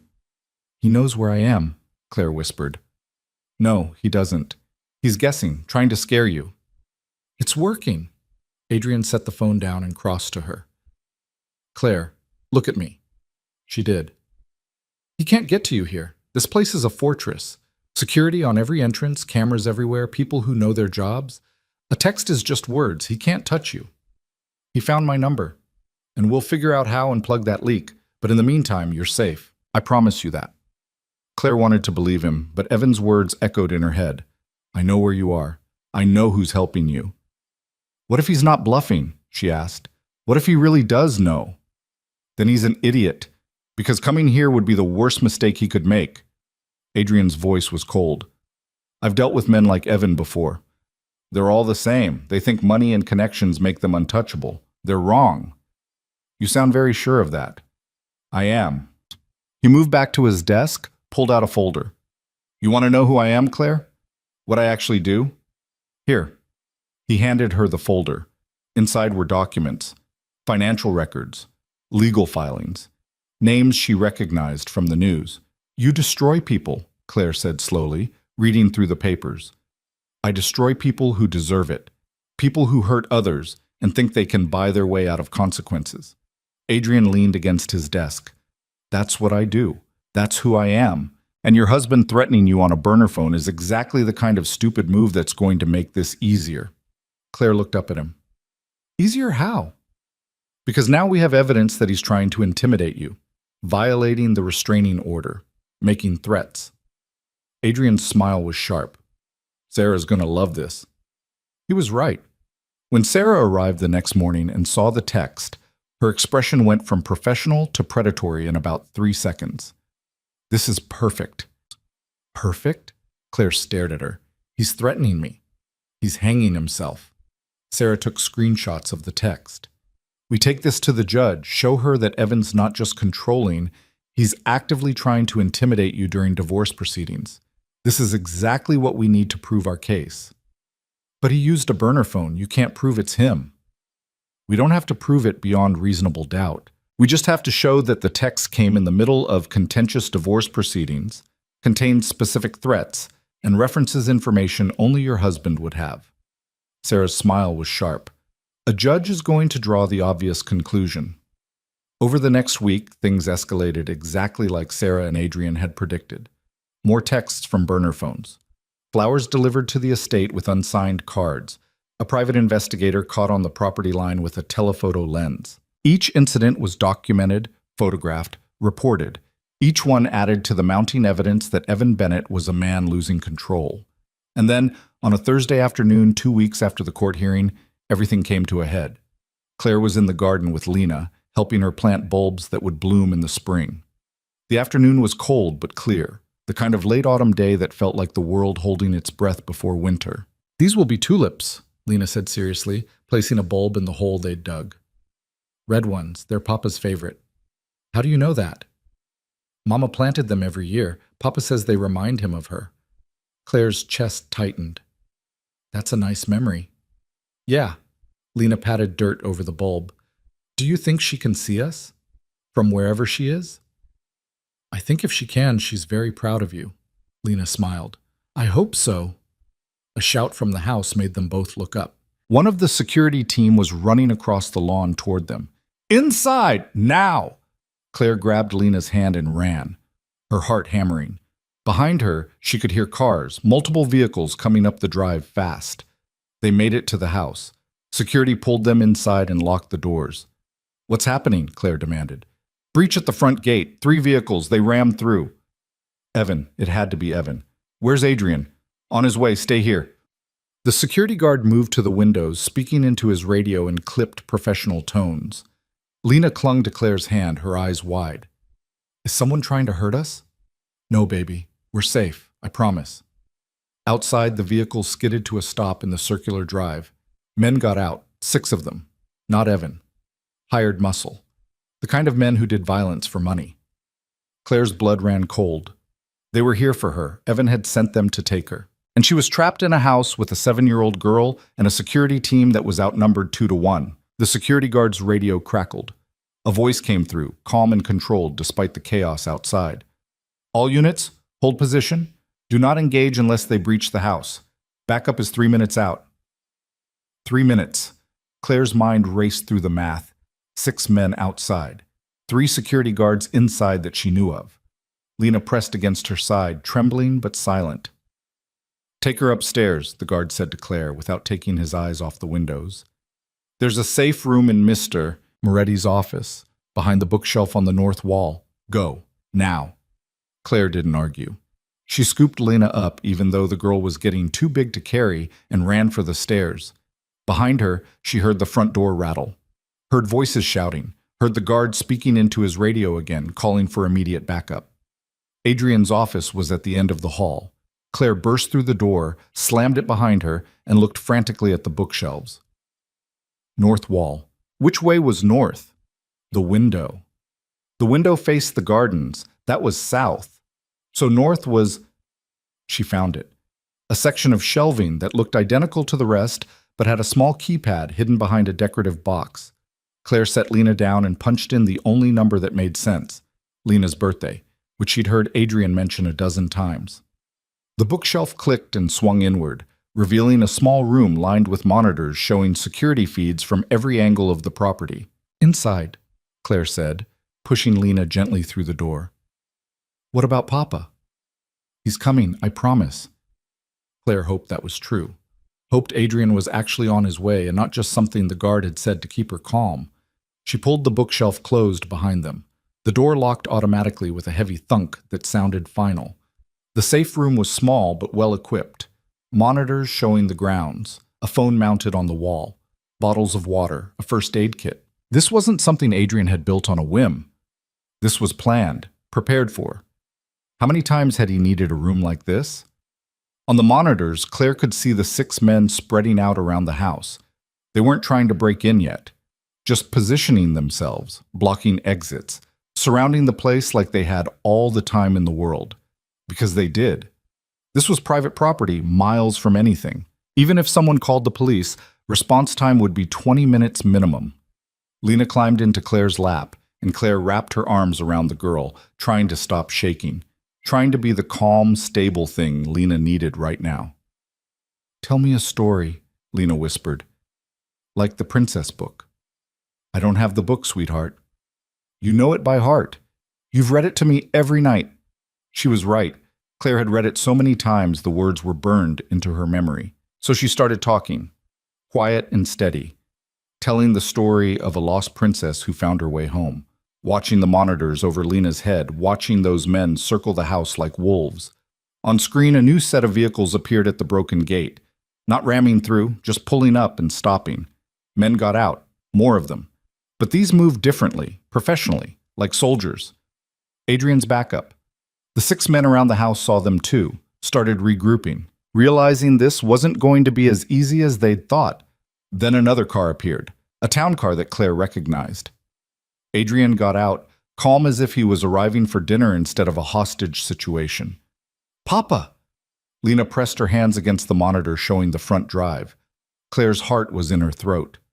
What is he doing?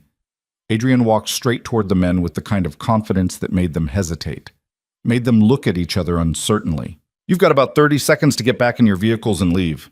Adrian's voice came through the monitors clearly. The safe room had audio feeds. After that, I'm going to assume you're here to commit a felony on my property, and I'm going to respond accordingly. One of the men stepped forward, big, muscular, the kind who was used to intimidating people with his size. We're here for Claire Bennett. Hand her over, and we leave. Nobody gets hurt. Interesting offer. Here's mine. You leave right now, and I don't press charges for trespassing, property damage, and attempted kidnapping. Adrian's voice didn't change. Still calm, still controlled. You've got 20 seconds. We're not leaving without her.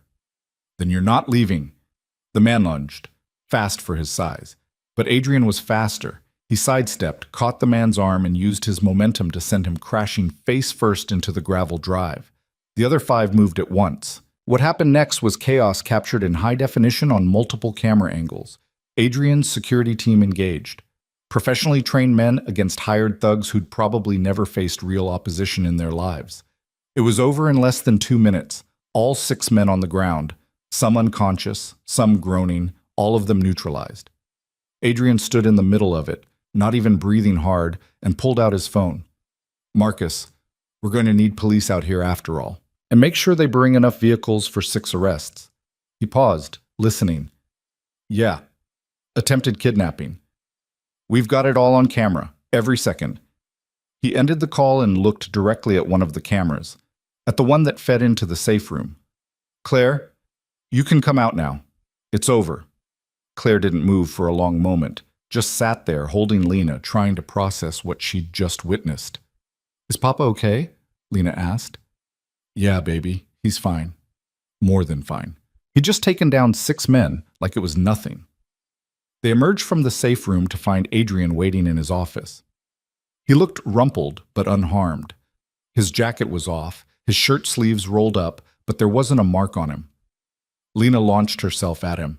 Papa, you were so cool. You were like a superhero. I'm not a superhero, princess, just prepared. He held her tight, his eyes on Claire over Lena's head. You okay? Claire nodded, not trusting her voice. The police are on their way. They're going to want statements from everyone. Sarah's coming too. This is going to be a long night. He was right. The police arrived with sirens and questions. The 6 men were arrested and loaded into vehicles. Sarah showed up with more lawyers and enough recorder devices to document everything 3 times over. Claire told her story to 4 different officers, described the texts, the flowers, the escalating threats, explained how she'd run to the safe room when the men arrived. By the time it was all done, it was past midnight. Lena had fallen asleep on the couch in Adrian's office, wrapped in a blanket Mrs. Chen had brought. Sarah cornered Claire in the hallway outside. This is it. This is what we needed. What do you mean? Your husband hired men to kidnap you. We've got them on camera. We've got their statements. And trust me, they're already flipping on who hired them. By tomorrow morning, Evan Bennett is going to be arrested for conspiracy to commit kidnapping. Sarah's smile was sharp. He's done. Finished. Even his lawyers won't be able to save him from this. Claire slid down the wall until she was sitting on the floor, her legs suddenly unable to hold her. It's really over? The criminal case is just starting, but the divorce? Yeah, no judge is going to side with a man who tried to have his wife abducted. Sarah sat down beside her. You won, Claire. You actually won. Claire started crying, couldn't help it. Weeks of fear and stress and barely holding it together just crashed through her all at once. Sarah didn't try to comfort her or tell her to stop, just sat there while Claire broke down in a hallway, finally letting herself feel everything she'd been pushing down. When the tears finally stopped, Sarah handed her a tissue. Better? No, but I will be. Yeah, you will. Sarah stood, offered Claire a hand up. Go get some sleep. We'll handle the rest in the morning. Claire found Adrian in his office, Lena still asleep on the couch. He'd poured himself 3 fingers of whiskey and was standing at the window, staring out at nothing. She okay? Claire asked quietly. She slept through most of it. She'll have questions in the morning, but for tonight she's fine. He turned to look at Claire. You? Sarah says it's over. Says Evan's going to be arrested. He will be. My people found the paper trail. Evan hired those men through a security company that specializes in corporate espionage and asset recovery. Except Claire Bennett isn't an asset. Adrian's voice was cold. She's a person, and trying to kidnap her is a felony. How did you know? Claire asked. How did you know this was going to happen? I didn't, not specifically, but I know men like Evan, know how they think. When the legal options stop working, they escalate. He took a drink. I made sure we were ready when he did. You planned this, the security, the safe room, the backup team. Claire moved closer. You set a trap. I protected you. There's a difference. Is there? Adrian looked at her, really looked at her. You think I'm like him, like Evan? No. I think you're someone who's very good at controlling situations, at making sure things go the way you want them to go. Claire crossed her arms. I'm just trying to figure out if I should be grateful or terrified. Be grateful. Because if I hadn't planned for this, you'd be in the back of a van right now heading somewhere your husband could make you disappear. His voice was hard. I'm not like Evan. I don't control people. I protect them. There's a difference even if you can't see it yet. Then help me see it. Adrian set down his glass. Evan controlled you because it gave him power. Made him feel big. I protect people because someone should have protected Sophia and didn't. That's the difference. One's about ego. One's about trying to make sure the people I care about don't end up dead. The people I care about. The words hung in the air between them. You care about me? Claire asked quietly. Yeah, I do. He said it simply, like it was obvious. You're not just some project, Claire, you're... He stopped, shook his head. It doesn't matter. What matters is that you're safe, that your husband's going to jail, that this is over. It does matter, Claire said. It matters to me. They stood in the quiet office, Lena sleeping peacefully on the couch, the house settling around them. Outside, police lights still flashed, but inside, everything felt still. I should let you sleep, Adrian said finally. Tomorrow's going to be another long day. He was right, but Claire didn't want to leave yet, didn't want to go back to her suite alone with her thoughts, and the adrenaline crash that was coming. Can I stay here, she asked. Just for a while. I don't want to be alone right now. Adrian gestured to the chair across from his desk. Stay as long as you want. They sat in comfortable silence, Adrian at his desk, pretending to work on his laptop, Claire in the chair, watching Lena sleep and trying to process the fact that it was actually over. Evan was going to be arrested. The divorce would go through. She'd be free. Free. The word felt foreign, like something she'd forgotten the shape of. What do I do now? Claire asked into the quiet. Adrian looked up. Whatever you want. That's the point of being free. I don't even know what that looks like anymore. You'll figure it out. His voice was gentle. You've got time. No rush, no pressure. Just possibilities. Claire wanted to believe him.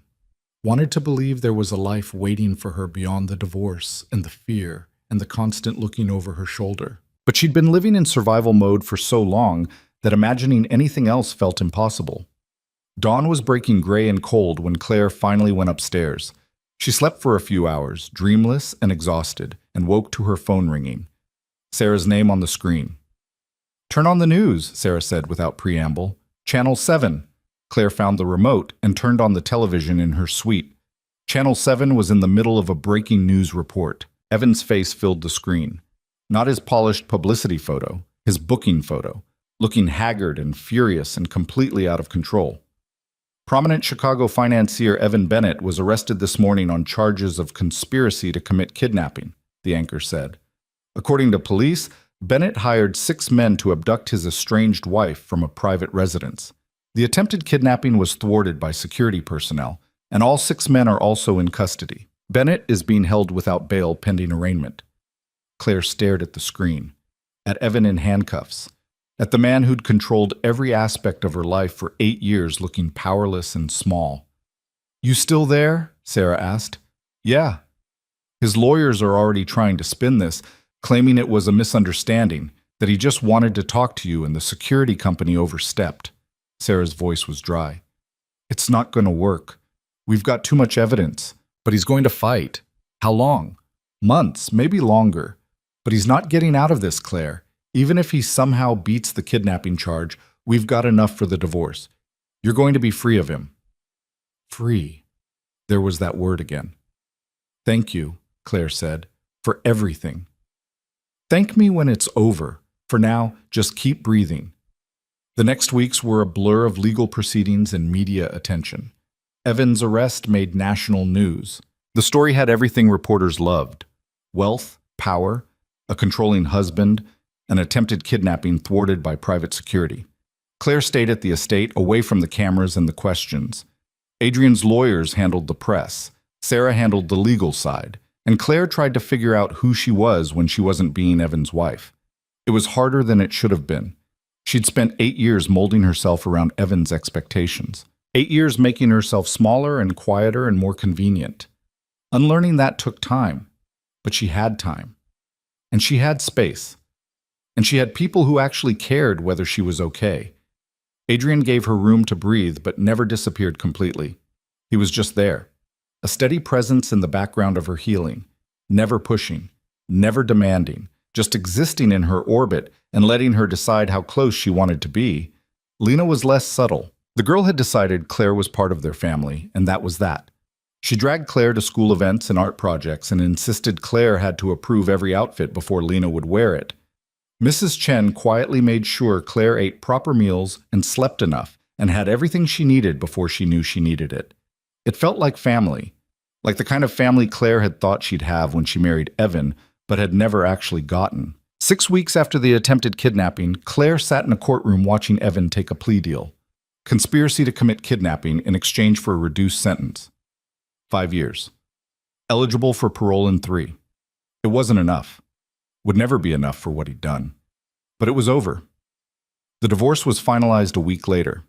Claire signed papers that officially ended her marriage and granted her a settlement that would keep her comfortable for the rest of her life. She walked out of the courthouse a free woman. Sarah hugged her on the steps. You did it. We did it. Nope. This was you. You're the one who ran, who fought, who didn't back down when he tried to break you. Sarah smiled. I just handled the paperwork. Claire drove back to the estate feeling lighter than she had in years. The house appeared at the end of the drive, and for the first time, it felt like coming home instead of hiding. Adrian was in the kitchen when she arrived, making dinner with Lena's help. They looked up when she walked in. It's done, Claire said. It's over. I'm divorced. Lena cheered and launched herself at Claire. Does that mean you're staying? Claire caught her, holding tight. If that's okay with your dad. More than okay, Adrian said quietly. Stay as long as you want. That night, after Lena was asleep and the house was quiet, Claire found Adrian in his study. Can we talk? He looked up from his work. Always. Claire sat down across from him, trying to find the right words. I want to stay. Not just for a while. Actually stay. Okay. But I need to know what that means. What we are. Because I've been living here for 2 months and we've never actually talked about it. Adrian leaned back in his chair. What do you want it to mean? That's not an answer. It's the only one I've got. He met her eyes. I'm not going to tell you how to feel, Claire. You've had 8 years of someone telling you what to think and feel and want. I'm not doing that to you. I'm not asking you to tell me what to feel. I'm asking you to tell me what you feel. He was quiet for a long moment. I care about you. More than I probably should given how we met. And I want you to stay. But only if that's what you actually want. Not because you feel obligated or because you don't have anywhere else to go. I want to stay, Claire said. Not because I have to. Because I want to. Because when I think about leaving, about finding my own place and starting over somewhere else, all I can think is that I don't want to leave you and Lena. Claire, let me finish. She took a breath. I know this is fast. I know I'm barely divorced and probably shouldn't be making decisions about relationships. But I also know that for the first time in my life, I feel like I can breathe, like I'm allowed to take up space, and that's because of you. Adrian stood and moved around the desk, sat in the chair beside her instead of across from her. I'm not him. I'm never going to be him. But I'm also not perfect. I've got my own damage, my own issues. Sophia's death broke something in me that hasn't fully healed. I'm not looking for perfect. I'm looking for real. Then here's real. He took her hand. I want you here. Want you in my life, in Lena's life. And if you need time to figure out what that looks like for you, I'll give you all the time in the world. What if I don't need time? Claire asked. What if I already know? Then tell me. I want this. Want you. Want to be part of this family you and Lena have built. She squeezed his hand. I want to stay. Actually stay. Not as a guest, as someone who belongs here. Adrian's expression softened in a way she'd rarely seen.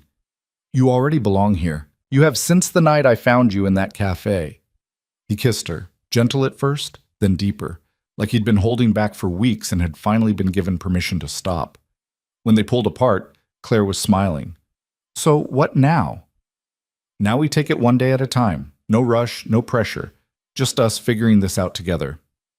I can do that. They sat in the quiet study, hands linked, and Claire felt something settle in her chest, something that felt like peace. The next months were the best of Claire's life. She enrolled in classes at a local college, studying business administration because she wanted to understand money and power and control in a way that had nothing to do with being someone's wife. She helped Lena with homework and school projects, attended parent-teacher conferences with Adrian, and felt a fierce pride when Lena's teacher praised how much the girl had blossomed. She planted a garden in the spring with Lena's help, tulips and roses and flowers that would bloom year after year. And she fell in love with Adrian, really, truly, completely in love in a way that had nothing to do with convenience or control and everything to do with choosing each other every single day. They didn't rush, took their time. Let the relationship develop naturally instead of forcing it into some predetermined shape. But 6 months after the divorce was finalized, Adrian asked her to marry him, not with a grand gesture or a public proposal, just the two of them in the garden, watching Lena chase fireflies in the twilight. Marry me, he said simply. Not because you need me, because you want to. Yes, Claire said. Yes, I want to. They married in the spring by the lake that bordered the estate grounds. Small ceremony, just family and close friends. Lena served as flower girl and cried happy tears when Claire officially became her stepmother. Sarah attended with a satisfied smile, like she'd personally orchestrated the whole thing. Mrs. Chen made a 5-tier cake and declared it the best wedding she'd ever seen.